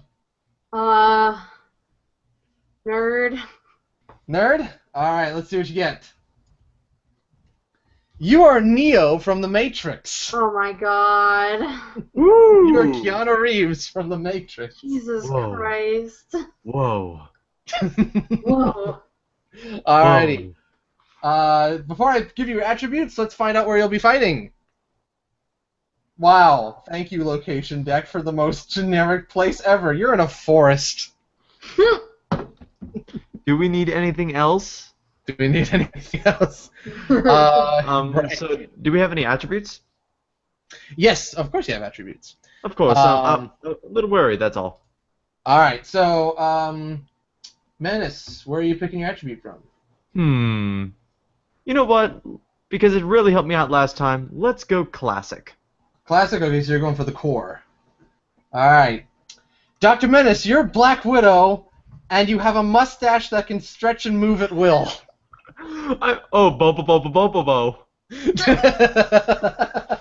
Basically, yes. Oh, Alright. yeah. Oh, yes, I got my mustache power with me. Except Alright. it's not nose hair. Oh, well. Okay, Wishy, which attribute deck are you picking from? Core, Expanded, or Nerd? Core. Core? Let's see what Core is going to give you. Oh, wow. Okay, so you're Neo from The Matrix, but you have jellyfish instead of hands. Me. That's me IRL. Alright, so, let's see here. Wishy, you're going first, so, you ready? Oh man, I don't even get time to think. Okay. Now this one's gonna be. Hold on, what was her Oh, attribute man, again? I don't know jack about the Matrix. Okay, if you want, we can go ahead and do. We can go to the next. We can announce the cards for the next people and then come back to you. That's Please. Yeah. I'll do that. Give us some prep time.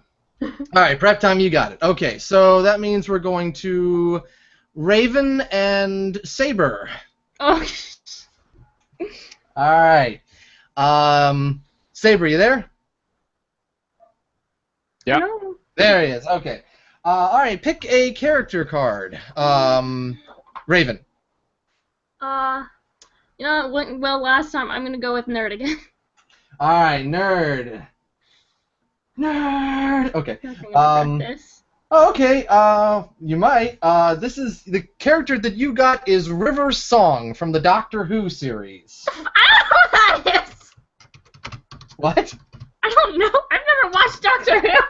Oh dear. Well, I'm glad you're getting prep time, so there you go. All right. Saber. Which deck you picking from? Expanded. Expanded. Okay. Here's a familiar card. This was from last week. You're all of NASA. Perfect. All right. Now attributes. All right. Raven, are you picking from core, expanded, or the nerd? Let's go expanded. Expanded. All right. You're River Song from the Doctor Who series, and you're leading an army of penguins. Oh my god. Okay, hold on. I'm sorry to interrupt, but penguins? Morgan Freeman narrating is optional. Wait. What type of penguins? Are they like emperor penguins? Because they're like 5 feet tall. They're various. All sorts of penguins. Awesome. Okay. All right. Saber, where are you picking from? Expanded. Expanded? Okay. Saber, you're all of NASA, and every person involved with NASA is riding a war dolphin. Wow. Penguins against dolphins. War Alrighty. dolphin. And the battlefield you're going to be on is... You're in Portland, Ohio. We're in Ohio. Okay. You're in Portland, Ohio? That's what it says. You're in Portland, Ohio. And Okay. what the dolphins or penguins are going to be useless? I don't think there's any rivers or that many. I don't know if dolphins or penguins going to. I mean, at least penguins can walk against the dolphins. Will just flop around. I think you're going to have to wrap your way out of that one. Alright, go ahead and mute. We're going to go back to Wishy and Dr. Menace. Hey, yeah. So, Jeez. I heard something about penguins. Yeah, there was penguins. Yep. Okay. I feel bad that I didn't get that now, but no worries. I'll make do with Mustachio Black Widow. Alright, so you two ready? Yep. Feeling ready? What were the characters and attributes again, by the way? Alright, For both so sides? yes. Dr. Menace, you have Black Widow, who has a mustache that can stretch and move at will, and Wishy, you're Neo from the Matrix, who has jellyfish instead of hands, and you're battling in a forest, just a random forest. What kind of jellyfish are they? Regular jellyfish, they sting when you if you What do get you too mean close. regular? All of them do that. Well, yeah, okay, it just says jellyfish. It just says jellyfish. Didn't you prep about the study of jellyfish Listen, I've been jellyfishology? trying to study what the heck the Matrix is.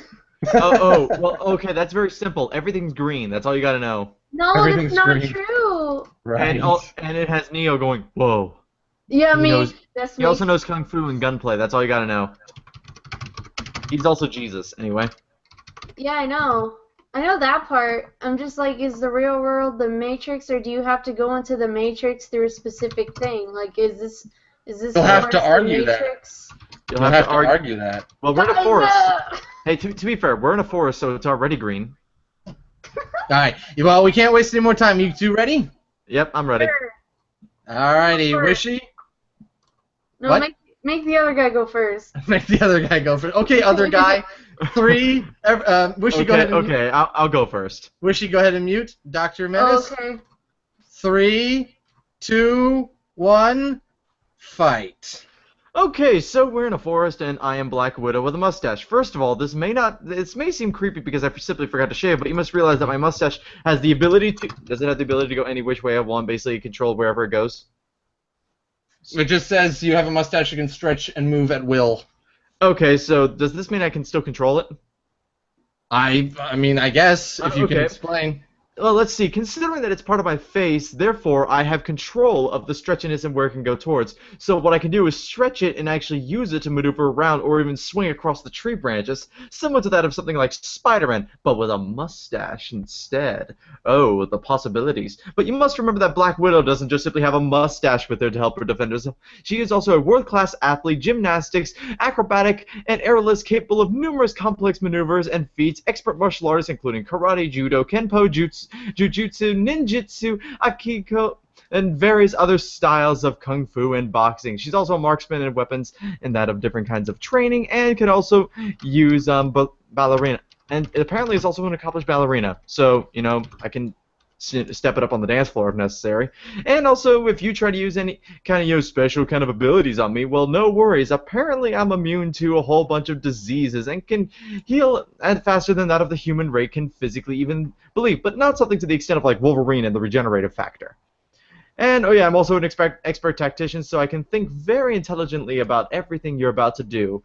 Even so, whatever you think about, I could probably think 3 steps ahead. And and also I'm Scarlett Johansson. While I may have a mustache, I can just cover it with my hand, and then I look very attractive. Oh yeah, I also have a taser. Anything else?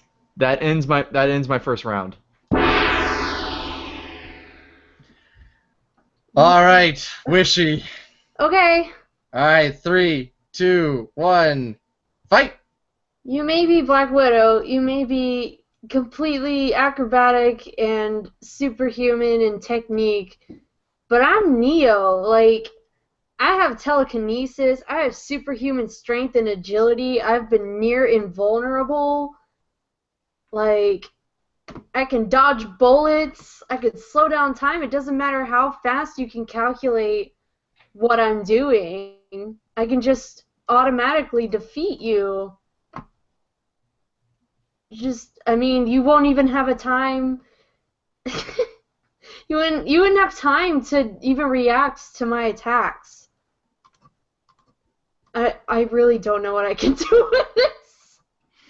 Oh, I also have the jellyfish for hands. Say they were box jellyfish. They are the deadliest jellyfish in the entire world. Their venom is extremely painful and it's fatal to humans. So literally I can just run up to you. You can hide in the forest or whatever, but I can, with my superhuman agility, I can easily catch up and just sting you with my jellyfish hands, and you would die from the fatal venom. That's my retort. That's it. Alrighty. Dr. Menace. Yes? 3, 2, 1, fight! Time for counter-argument. Well, you see that you have that poison inside your box jellyfish hands. While I will say that can be very effective against anyone, you must realize that the white blood cells inside a Black Widow's body are actually very effective to that of any kind of microorganisms that can may enter the body, keeping her healthy and immune to most, if not all, infectious diseases and disorders. So in other words, your poisonous venom would probably have no effect on me. I mean, you could try, but it just simply would not work. Plus, also with your jellyfish that are on your hands, when they need to stay in the water, and for that matter, while you may have all your super cool abilities that Neo has from the Matrix, you must realize, did it say that we are in a forest that's in the Matrix? We are simply in a forest. Nothing more, nothing less. It may look green completely around you, but that is nothing but the forest life. We are simply in nothing more than a normal forest, not inside a forest inside the Matrix. After all, when do you ever see a forest inside the Matrix? Most time it's usually city landscapes or rainy days or inside of a subway. It's usually tend to be inside of much more, much more surreal or urban environments. Something that you would see like in New York City or Chicago or something like that. Sure, there was that one time that we got to see a mountain range, but that was beside the point, as well as even a highway. Again, mostly near land structures. Well, yes, they could say that the Matrix could have created a forest, and that could actually be a thing. You must remember that it still says a forest, not a forest in the Matrix.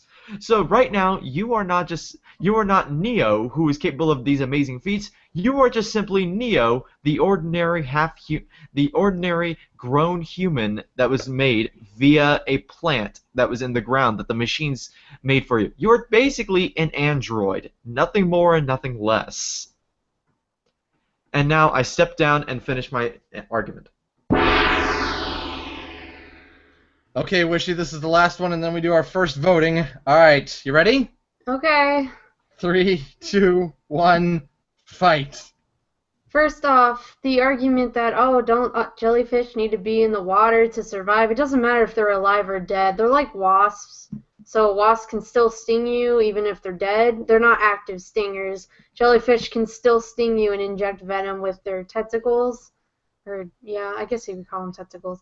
So even if I did touch you, like, it would still affect you. And although Black Widow has very fast white blood cell activation, or however you want to say it, enough venom can easily overpower all those white blood cells. It's not a disease. It's not a microorganism. It's venom. It's diluted in the blood. It's going to all of your organs. It can't just be stopped by, well, it probably can't, but not fast enough. It can't be stopped fast enough. And even if we weren't in the Matrix, just saying it's just a forest is still ambiguous enough to where we could be in the Matrix. But even if we weren't, you would have to defeat me somehow, right? By grappling, probably grappling. Black Widow does a lot of grappling when she fights others. You would very easily touch one of the box jellyfish. So it'd be very, very painful, to say the least, to just try and take me down by force. Yeah. That's all I have to say. Alright, people who aren't playing right now, go ahead and vote. And then we will move on to the second attributes.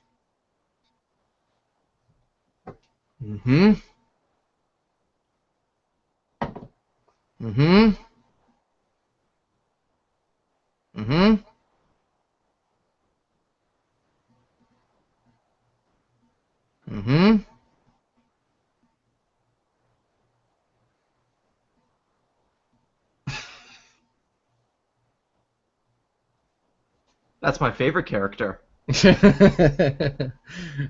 Hey, Ty, can you repost your vote if you haven't done it already? I'm sorry. I have to look over at my phone. Oh, thank you.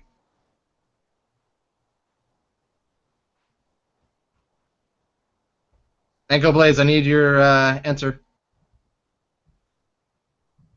I need you to scroll up on the notepads. Oh. Neo and Black Widow.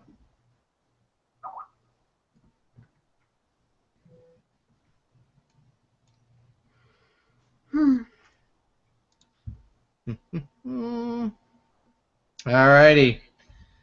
So, this is what it looks like right now. 1 for Wishy, 5 for Dr. Menace. Oh my Alright. What's This could still go either way, depending on the next attributes. Alright. Wishy, our Yeah. where are you picking from, Wishy? Extended. Expanded? Expanded. Whatever. Alrighty. So you're Neo, who has jellyfish instead of hands. I have no idea what that is. I think that's I don't know what's wrong with that This card. entire game. What's the card say? Hold on. Oh, there we go. Sorry. I was stuck to another one. Neo has jellyfish instead of hands, and you have angel wings. Nice. So you have angel wings. So now he's closer to the Jesus allegory. Alrighty. Dr. Menace, where are you picking from? Let's go nerd. Nerd? Okay, wow, this works. You're Black Widow with a mustache that can stretch and move at will in stealth mode. Oh, so pretty much I'm still Black Widow with a mustache. Pretty much, nothing's Yeah. changed. So if anything, Okay. Wishy So might have an advantage here. We'll see how it happens. We'll see what this- happens. So does this mean I'm slightly more stealthy? Alrighty, so we're starting with Wishy this time. Alrighty, What 3. was my new attribute? I forgot already. You have angel wings. Oh, right. Okay. Okay, in 3, 2, 1, fight! Well, I can fly out of range as far as Black Widow can jump. She can't get me if I'm high enough in the sky. And I could easily defend against her with my good old jellyfish hands if she tries to jump after me and attack me, because she would have to do it face on. She can't really do anything else. I know it's a forest, but I can just literally fly above the forest and just shrug. And that's it. I can't really think of anything else. So you're just avoiding right now. Okay. Yeah. Well, Alright, so- I mean, I can defend with my jellyfish hands. But you're still basically avoiding, so that's what you're doing for now. I guess, yeah. Okay, avoiding for now. Dr. Menace, how are you going to get up there? Ready, set, fight! So the question is, how am I going to get up there? Who's to say I'm not already up there? After all, I'm in stealth mode after all. I've been on your back the entire time. And just in case you were thinking about, like, oh no, I could hurt you with my jellyfish hands. Well, that's where I can use the mustache to completely wrap around your body and then use that to send you flying onto the ground. Well, oh no, I could hurt myself too. Use my other half of my mustache in order to catch onto one of the tree branches and basically keep you dangling off the ground, basically unable to do anything, completely tied around my mustache hands. Sure, you could try using the jellyfish on my hairs, but then again, you wouldn't be able to electrocute me with those jellyfish hands of yours on my hairs, could you? And even if you tried, I could just simply snip the mustaches off. After all, you must realize that I have mustache hands that can stretch like rubber. So therefore, the mustaches could be made of rubber. All right. Hey, Judge, are they made of rubber? Could they? It just says mustache can stretch and move at will. That's what the card says. Okay, can't say rubber then? I don't think so, no. Okay, then in that case, just in case if you try to electrocute me, then before the electricity hits, that's where I use the power of tweezers and cut the mustache off. And basically, well, I may have a very short mustache. You must realize that it can still stretch and be fine as well, making this hair turn into nothing more than just simply my own rope. And Alright, we're in the finishing part of the round now. Wishy, keeping it short, how would you finish her? Or me, or him. Him, her. Eh. Wait, did you mean how would he finish me? No, how would you finish Dr. Menace's character? Oh, okay, I got it. Well, if she does do all that mustache magic, Mustache match. mustache magic, that's pretty tough. Honestly, I would try and stuff my jellyfish hands down her throat. That's literally all I can think about right now. Ooh, brutal. I Okay. mean, how else am I gonna get it to her if she's all wrapping me up in mustache? Well, that's an I'll try idea. to use my wings to break out of it. But yeah, I'll just stuff my jellyfish hands down her throat. Also, it's venom. It's not electricity, so even if they were made of rubber, it wouldn't really matter. Okay. That's it. And Alrighty. Dr. Menace, finisher. Alright, so you try to break out of there, that's fine. I simply forgot about the electricity, and while the poison may be a slight problem, you must realize that you have to be in close range for it to have effect on me. And because you have those jellyfish hands, you would not be able to use your gunplay that Neo is actually known for using, and also has slight abilities of cartwheeling as well. But you must realize that even if you try to come in close, taser. Just taser all the way. As well as also the fact that I also have access to that of guns and basically can contort myself to basically go completely around you. And remember, I'm on complete stealth mode now. I could literally have finished you the entire time that you were giving your entire explanation of how you could defeat me. And that's how Black Widow would defeat Neo with jellyfish hands. That's very interesting. That's very interesting indeed. Okay. To the chat here, let's have a vote. And then we'll head on to the semi-final round.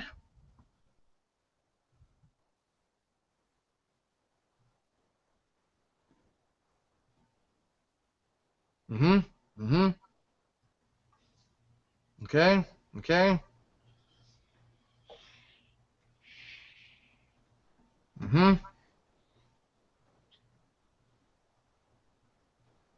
AnKoBlaze?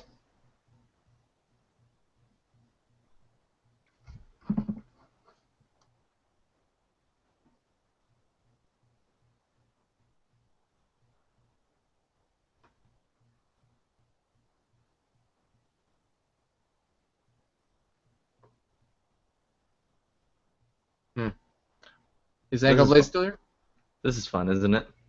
Oh, okay. He said to disregard his vote. All right, so I guess we'll just go ahead and say that it's not that many points. Oh, I got 20 points. Yes. There you go. Yes! All right, so it looks like the winner is Black Widow. So a round of applause for both Wishy and Dr. Menace. I know that one is a tough one, so there you go. Hey, to be fair, Wishy, you actually did a really good job. I actually was really happy to face off against you. wait, really? Yeah, no. To be fair, you actually did a really good job with what you could, and I will say the jellyfish was actually going to be a good counter if I could find a way around the poison. So that was actually really good. Good job there. Aww. Awesome. Okay. So, Dr. Menace, you'll be moving on to the final round. Okay, so now we're going to the semi-final round, closing in on the end of our live stream here. Let's go, Raven and not Trevor, I gotta say your real name, your username, Saber. Hello. Slipping up. Okay. Like everybody doesn't know already, right? Yeah, true enough, but I'm trying to be official about this. Okay, so just to give you a refresher, in case you didn't know or you forgot, even I'm losing it. Okay, Raven, you're River Song from Doctor Who, and you have an army of penguins. And Saber, you are all of NASA riding a war dolphin. Okay, quick question though. When I was looking up, I'm not sure if she has the powers in this show, but I look in the books. Apparently, she has certain powers. Are those in the show? Like, it's like poison and illuminate powers. Are those in the show? Because I looked it up, and apparently, at least it's in the books. And even if they're not in the show, am I allowed to use them since they were in the Doctor Who books? I mean, you can use whatever lore works for you. Okay, good. Thank you. I just want to know because I try to look everything I can about her. The wonders of this game. I've never seen Doctor Who, so I'm like, okay. It's like the game requires you to have seen everything. Yeah. Alrighty, so with that, we're gonna start with Raven. Why me? Okay. Okay, you ready? Sure thing.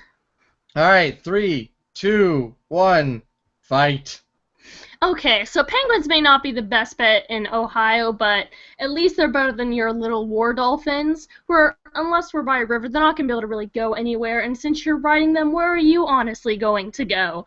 As Professor Riversong, not only do I have a lot of knowledge due to being an archaeologist, I've also been described as the female Indiana Jones with my knowledge and my prowess. I also have illuminate some type of poison powers through poison lipstick, which means I could just go up to you and I guess give you a kiss and have you poisoned and slowly die that way. Once again, we're in Ohio, so your little dolphins aren't going to mean much to me. And did you know that even if we were in water, that your dolphins can at most swim 20 miles per hour, while the fastest penguins can swim 22 miles an hour, meaning just by a hair, but they will be able to outswim your dolphins if we are anywhere near a river. Penguins also have excellent hearing and rely on distant calls, so they'd be able to spread out and surround and overwhelm you. And unlike your dolphins, once again, penguins can be on land, so honestly, your dolphins aren't going to put up that much of a fight. So that's all I have to say for now. Okay. All right, Saber, your rebuttal. Okay, well, we'll start off with the... 3, 2, 1, fight. Okay, we'll start off with the fact that Portland, Ohio is actually on the Ohio River, so there is a river close by. And we're talking not just regular dolphins, we're talking war dolphins, which are actually trained by the U.S. military, which is the strongest and smartest military on the planet. Not to mention the fact that we're talking that we are all of NASA. These guys put the men on the moon with computers that are smaller than a pocket calculator. So there's no way that you can't possibly tell me that these men of NASA and women of NASA can't possibly devise some kind of a contraption that could take the dolphins, these specially trained military war dolphins, who are excruciatingly brave. They disarm bombs and everything, and trained by the military. To take these in machines and take them out of the water to attack penguins, who are actually really no match. It's a warmer climate. They're used to the Arctic climates. And let's face it, like River Phoenix is basically a fictional character. It's just a real actress playing River Phoenix. River Song. Oh, yes, sorry, River Song. So that is my argument, and that's it. I'm done. Okay then. Alrighty. Back to Raven.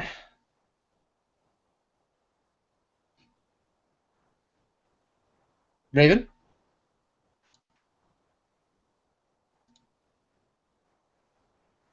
I think you're muted, Raven. Sorry, I didn't even realize that I was muted. Okay. Alrighty, here we go. Rebuttal. Okay, sorry. 3, 2, 1, fight. Okay, you may be with NASA, and you may have worked on your little science toys out in the moon, but I've worked with a doctor. I've been on the TARDIS. I've been one of his longtime partners for many years. I've traveled to dimensions and worlds you couldn't even possibly understand. My knowledge alone from what I've learned from those adventures could easily take you out. I could figure out...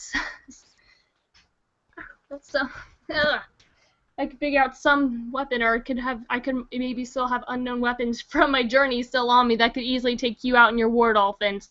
Plus, dolphins can't go on land. What if my penguins stay on land? They can't reach them, and dolphins can't get out of water. And as long as I don't go in the water, how are they gonna touch me? How are they gonna help you? If they can't just leave the river. Based on my knowledge alone, you can't even comprehend the things I've seen and the things I've done with the doctor at my side and with my powers and knowledge. I'm pretty sure your little facts about the moon aren't going to be that much of a match for me. I'm done. Okay. Alright, Saber, this is it.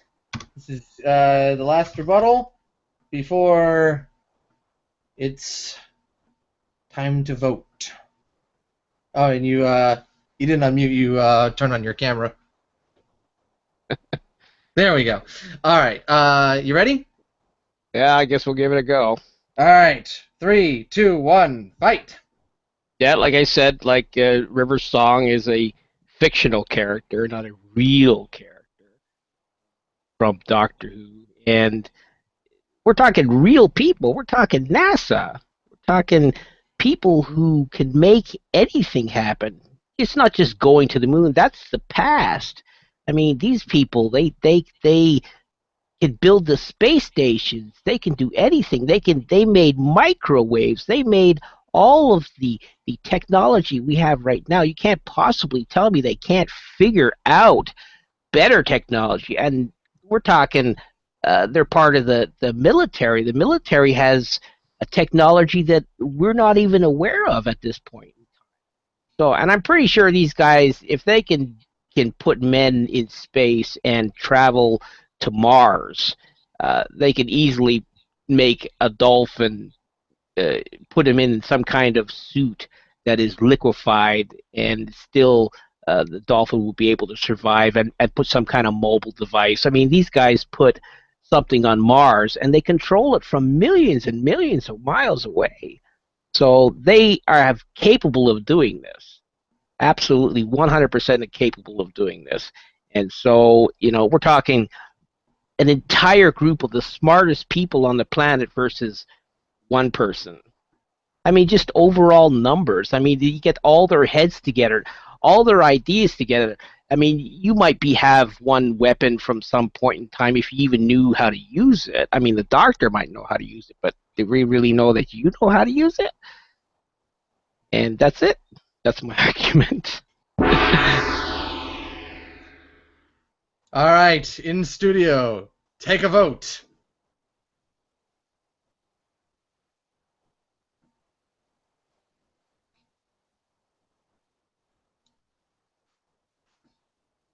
Mm-hmm. Mm-hmm. Oh, we got a hard one, this one. This one's kind of hard for our in-studio group to vote on.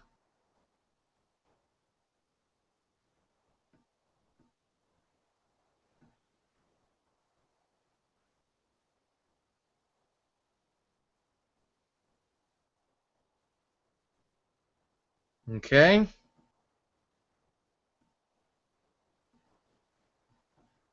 Mm-hmm. Okay.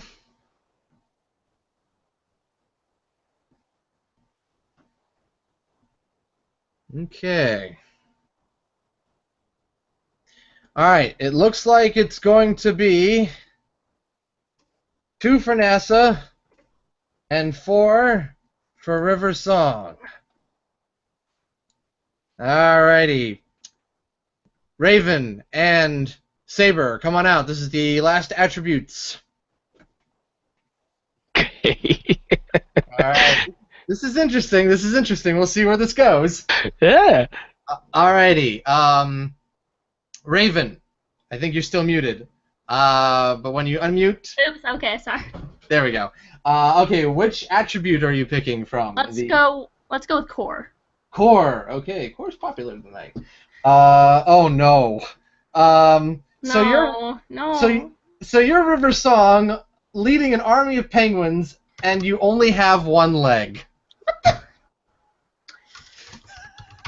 I don't know. I just No, don't. I just. All right, Saber, where are you picking from? We'll go core 2. We'll go what? Oh, We'll Core? go core as well, yeah. All right, Core. Oh my good. Well, this just adds to it. Okay. You're all of NASA riding a war dolphin, and you can somehow control all animals. I'm done. No, this is unfair. That is. Rage quit. That's what That I'd is be doing at bull. this point. Yeah, I agree. I'm just gonna kill all my penguins. Then I'm just gonna kill all my penguins. That is totally one-sided. I'm just saying. It's almost not like I can win. Let her pick again. All right, I will be okay. I will be nice. I will be nice. Only one leg's going away. Where would you like to pick from? What are the 3 choices again? Nerd, core, and then I want that third one, whatever that one is. Expansion? Yeah, expansion, sure. Okay, expansion. He can control my penguins. I'm just gonna have to kill them all then. I'm gonna have to murder my penguins. I don't know if this is going to help you or defeat you, but once again, it's just a bad night of hands. Oh my god. You're River Song leading an army of penguins, and you're inside a lead box. Whatever. Wow. At this point, I don't know. All right, Saber, we're going for you first. Okay. Alrighty, here we go. 3, 2, 1. Bad hand night away. Fight. Well, I don't. I mean, I could control all your animals, all your penguins. So basically, just to keep matters short, I have my dolphins, my war dolphins, attack you. I have your penguins turn on you like I wouldn't use that ability. And we're all of NASA. We are the brightest people on the planet. And that is it. I'm just going to leave it there. I mean, I'm done. Gong Okay, me, please. all right, you're done. Okay. Alrighty. Okay. Raven, you ready? Yeah, I'm ready. Alrighty. 3, 2, 1. Begin. Okay, well, first off, you don't have, if I remember correctly, you don't have a bunch of war dolphins. You're riding one war dolphin, and even if you can suddenly control my penguins, I don't believe they can get me from inside my lead box. Also, Okay. I don't know. Alrighty. Yeah. So you're just gonna hide in the lead box. Well, even if I die, my conscience has been uploaded to a computer system in the TARDIS, so I can live on forever with the Doctor. Maybe he can come help me out. I don't know. That's all I can think of. Well, that's good. That's good lore. Okay, if you're gonna run with that, so. Yeah, so I'm running. All right, you're running with that. Okay. Okay, this is the finishing part. Okay, Saber, how are you going to finish this? Well, I would just simply instruct her penguins to push the lead box into the Ohio River and have it sink to the bottom. Okay, that's an idea. All right, so that's how you're going to finish it. Yep. Raven, how can you possibly come back from this? I guess I try to use my powers of my communication and whatever my time traveling journal I kept with the Doctor, because I've summoned him before. I do for my last thing try summoning him again and then having him help me defeat all these penguins, or maybe traveling to a different time period and stopping NASA from ever becoming the group of geniuses it is. I will allow that because that does work with the lore. That is an actual summons. It's not like something else. So that's how her character works. That's a good one. Alrighty. So. All right, in-studio audience. Let's hear your votes.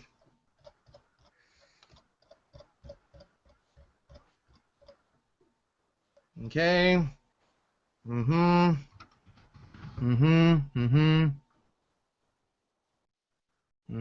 So let me see here. 3 for River. 1 for NASA, 2 for NASA, 3 for NASA. Okay. Looks like it's right down the middle. So it's 5 for NASA and 7 for River Song. Wow, well done. There you go. Well done. That is excellent. Thank you so much. You're a good too, but I can barely find any information on her. I was like, what is this? That's so good. Thank you, Doctor. I wouldn't have lived without you. All right. I guess that means it's time for the final round. Oh. It's Raven versus Dr. Menace. Oh, God. You thank the doctor, he shows up. Alright. Okay. Let me just Hopefully clear, look at the draw.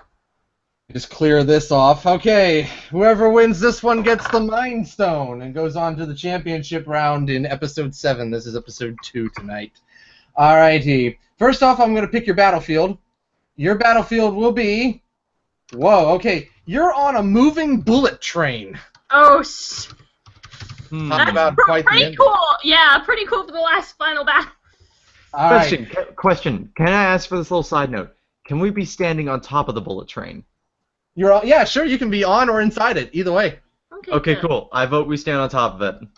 All right. Okay, yeah, that sounds like a good rule. All right, we'll do that then. All right. Raven, which deck are you picking from? I'm gonna go with the core. The I've core. done her. Whew, core is getting a lot of love tonight. Oh wow. Okay. I don't know. I don't know how you do this, so I'm gonna go ahead and explain it this way. Okay, so Raven, you're Google, and I'm not talking about the company. I'm talking about you have Google, the entity, the search engine. She's the search engine. Yes, you're the search engine. Has somehow become sentient, I guess.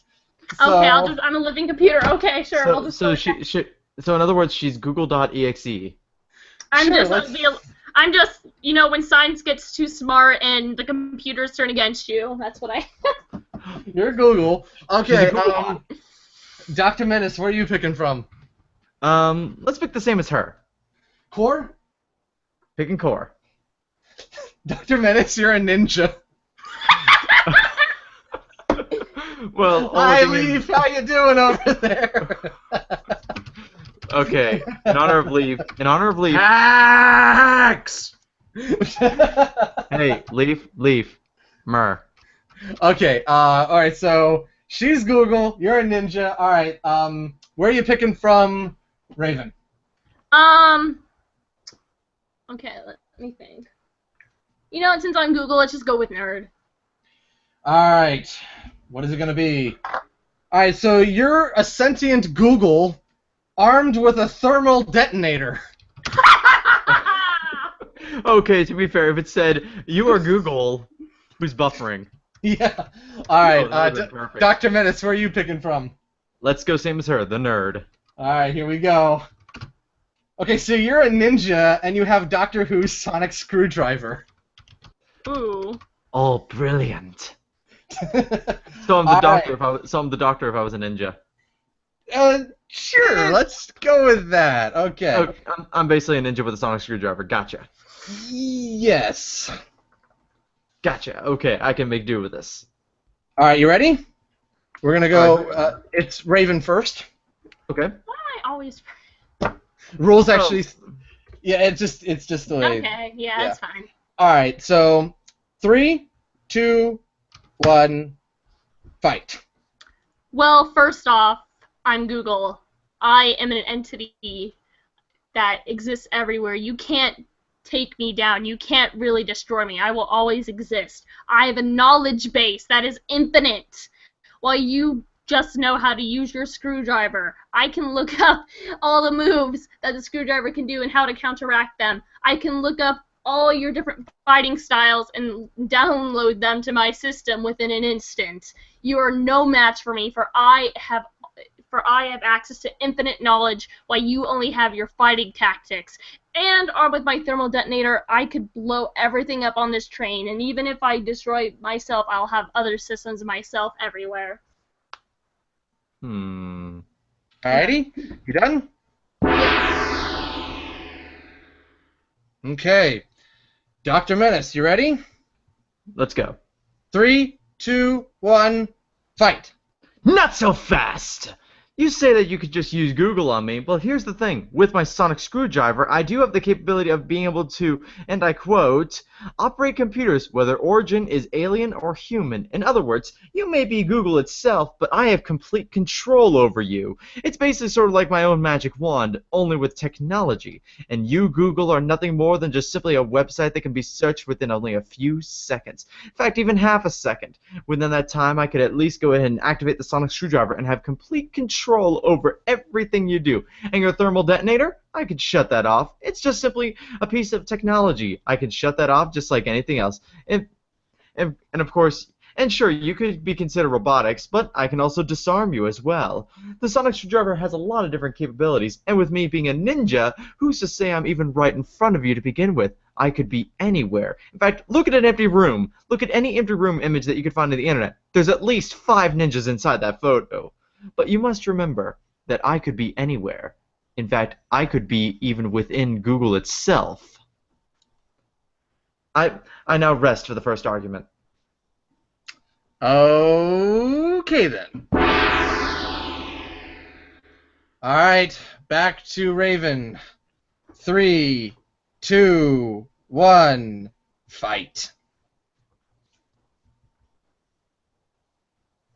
I think she's muted. She's muted. Sorry about that again. I'm really bad. I reset. Go ahead. 3, 2, 1, fight. I said, since you're not the doctor, who's the only one as we know who have the capability of using the sonic screwdriver, who says you're even capable of using it, of knowing its power, of knowing it, just being a ninja who's been trained mostly in fighting and stealth tactics? How should I expect you to know the ins and outs of how to use the sonic screwdriver instantly, when I could learn how to do that within seconds? I could figure out the weaknesses of it, how to go around it before even try to figure out how to activate it and use it on me. Plus, sorry, my cat is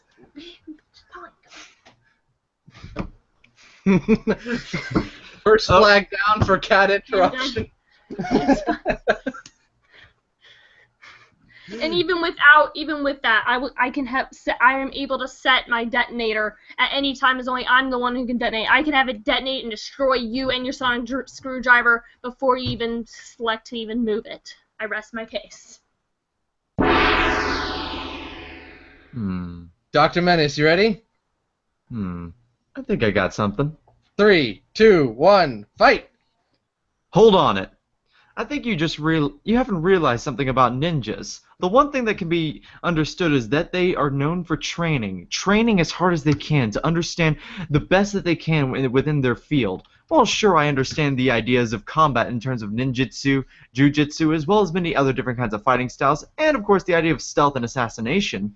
But you must understand that if I have the sonic screwdriver, I want to understand everything I know about it before I go into battle. After all, a ninja wants to make sure that they have everything completely prepared the moment that they step into battle. Although ninjas are not really one for battle, we can understand everything we could about the sonic screwdriver. But for you may have Google, but you must understand, most of the time when you Google sonic screwdriver, the very first thing that comes up will be a Wikipedia article, which, as we all know, Wikipedia does not have a complete accuracy on there. So it's not going to be as reliable. And plus, even if you had Google, would you even be able to go into other sites, or would you only be able to see whatever is the top results? Sure, you can see on the other pages, but whoever goes to the second, third, fourth, or even beyond the first page? Most people, they just simply Google the first page, and that's all they need to know about information. For that sonic screwdriver, however, it would take many, many years to understand the complexities of this sonic screwdriver. After all, it is beyond the limitations of what a simple search engine can do. You will just simply get to know what it looks like, and also an extremely brief synopsis of what it could do. You would have to know great extensive knowledge, and of course the lore behind the Time Lords to understand the complexity of the sonic screwdriver. For me as a ninja, I have mastered the capability of this sonic screwdriver, and I still forward my same method of being able to use it to hack inside of you and have complete control of your systems and understand everything I need to know about it just by simply pointing it at you. That's right. I'm simply defeating Google by pointing a flashy stick at you. The ninja rests. That's a tough one. Okay, in studio, take your vote. And then we'll add another attribute. So, Drew Striver, what's that? I need a good attribute. Hmm.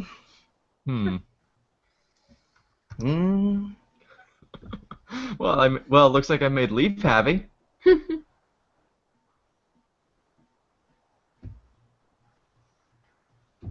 Okay.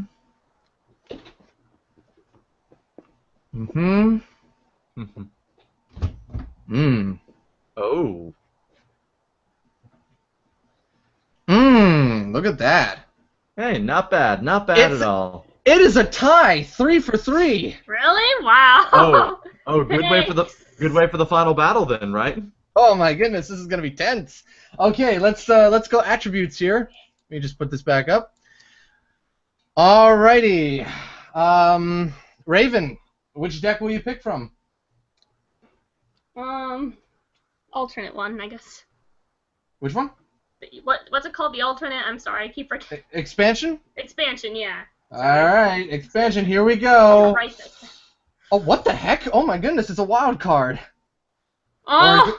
It's a draw card. I mean, a draw card. It's not a wild card, sorry. Dang it! Thank you for that! You got that right, son! Sorry. Google's Alright. on wild. Okay, you are Google, a sentient Google, armed with a thermal detonator, and you were raised by a pack of, and now you have to draw a character card. Oh my god.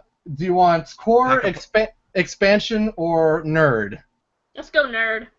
Oh boy, here we go. A pack of Han Solos? Oh, look at this. You are Google, a sentient Google, armed with a thermal detonator, and you were raised by a pack of wild avatars from Avatar: The Last Airbender. Oh! Wait, hold on. My whole pack, but there can only be one at a time, unless you count past lives. We're breaking the rules here. Apparently, there is going to be a pack of wild avatars. Wild avatars. Okay. All right, Dr. Menace. Let's go nerd. Nerd. Okay. Ooh! Oh, this battle has just gotten intense. You ready? Oh god, no! You ready? This is for the Mind Stone. For the Mind Stone, you're a ninja who has Doctor Who's sonic screwdriver, and your power level is over 9,000. John, here's the thing. I should probably let you know is that power levels are completely worthless now. So. Well, here we're just going over now. Yeah, to be fair, I got the internet meme, so I'll work with that. Yeah, go ahead. There you go. So all right. My power level is 1,006. No. Wait, sorry, it's upside down. Sorry. Don't steal jokes. Okay. You ready? We're starting with Dr. Menace this time. Okay. Alrighty. 3, 2, 1, fight. All right. My power level is at 9,001, so over 9,000. I'm working with that. My power level is over 9,000. I would do the scream, but I'm in an apartment, so I can't yell. But still, even though you were raised by a pack of apparently avatars from Avatar: The Last Airbender, so first of all, congratulations! You were raised by people who could learn the elements. If only you could actually use these elements, because you're nothing but a sentient being. Do you even have arms or legs to be able to maneuver around? Because after all, you're just simply, what are you, like a computer screen that's just simply floating there? How would you be able to command the elements to you? You would have to be able to bend them to your own will.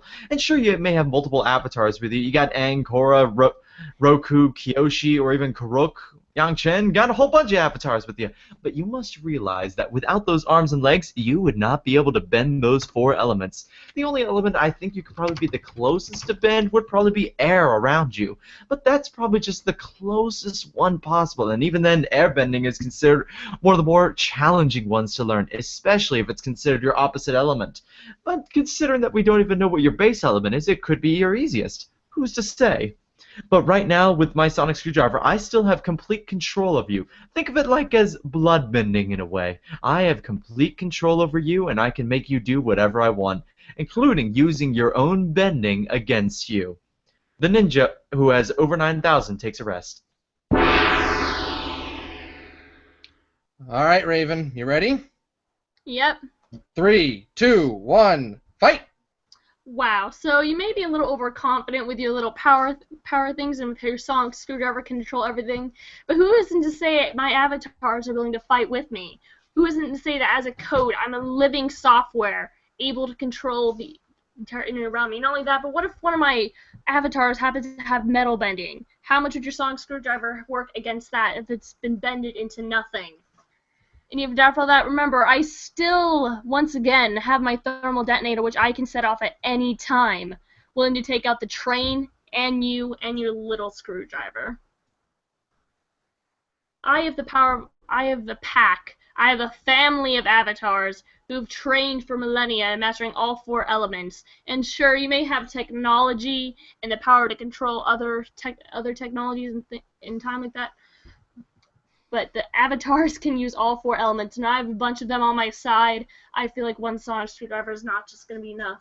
I end my case. Time for the finish 'em round. This one will lead to the voting, and then whoever wins gets the Mind Stone. Dr. Menace, finish him.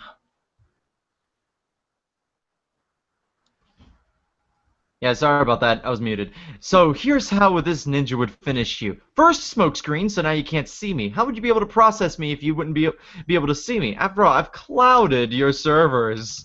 And now, with you completely clouded and unable to know where I am, you would not be able to know that I'm simply right behind you, completely controlling you. Then, of course, I just simply take my kunai and just simply stab you in the back and take you down. Maybe only about once or twice, just enough just to make sure that you're completely taken down. Sure, you may have your avatars in here, but you must remember, this is a one-on-one fight. You were merely raised by a pack of wild avatars, and you just simply learn their ways. It's not like that they're here on this speed train anyway.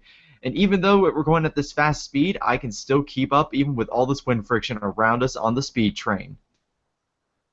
And that's how ninjas beat Google. Okay.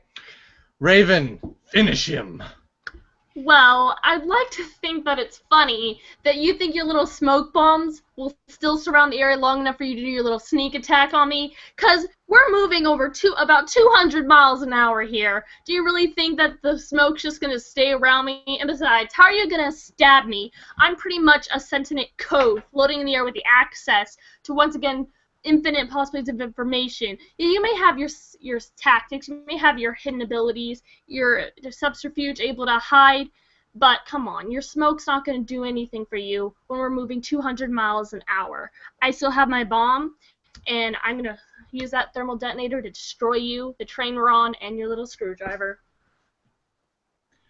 Alrighty then, for the Mind Stone. Studio, vote.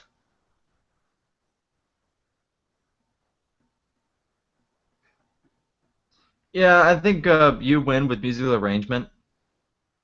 Hold on.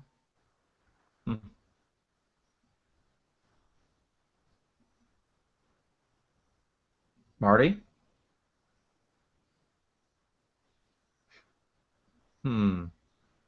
Did AnKoBlaze vote? Not yet. See?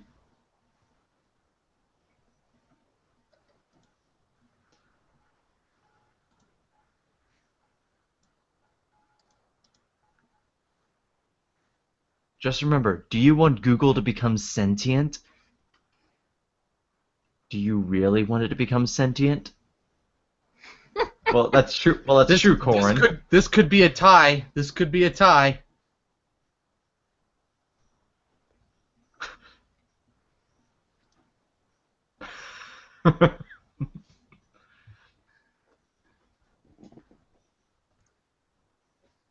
How many is that so far? I think that's 2 and Okay, 2. yep, there we go. 4. All right. 7 for Raven. 5 for Dr. Menace. Congratulations, Raven. Woo, I don't see how I did that, but yay! You Congratulations. And with that, you get the Mind Stone. Whoa!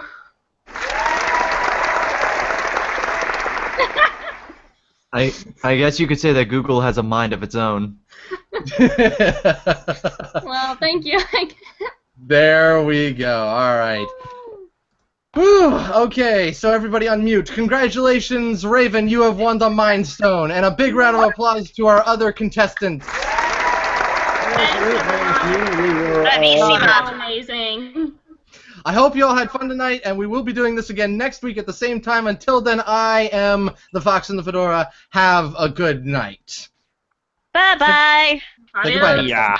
The end! Bye. Congrats. Congratulations. Flying away.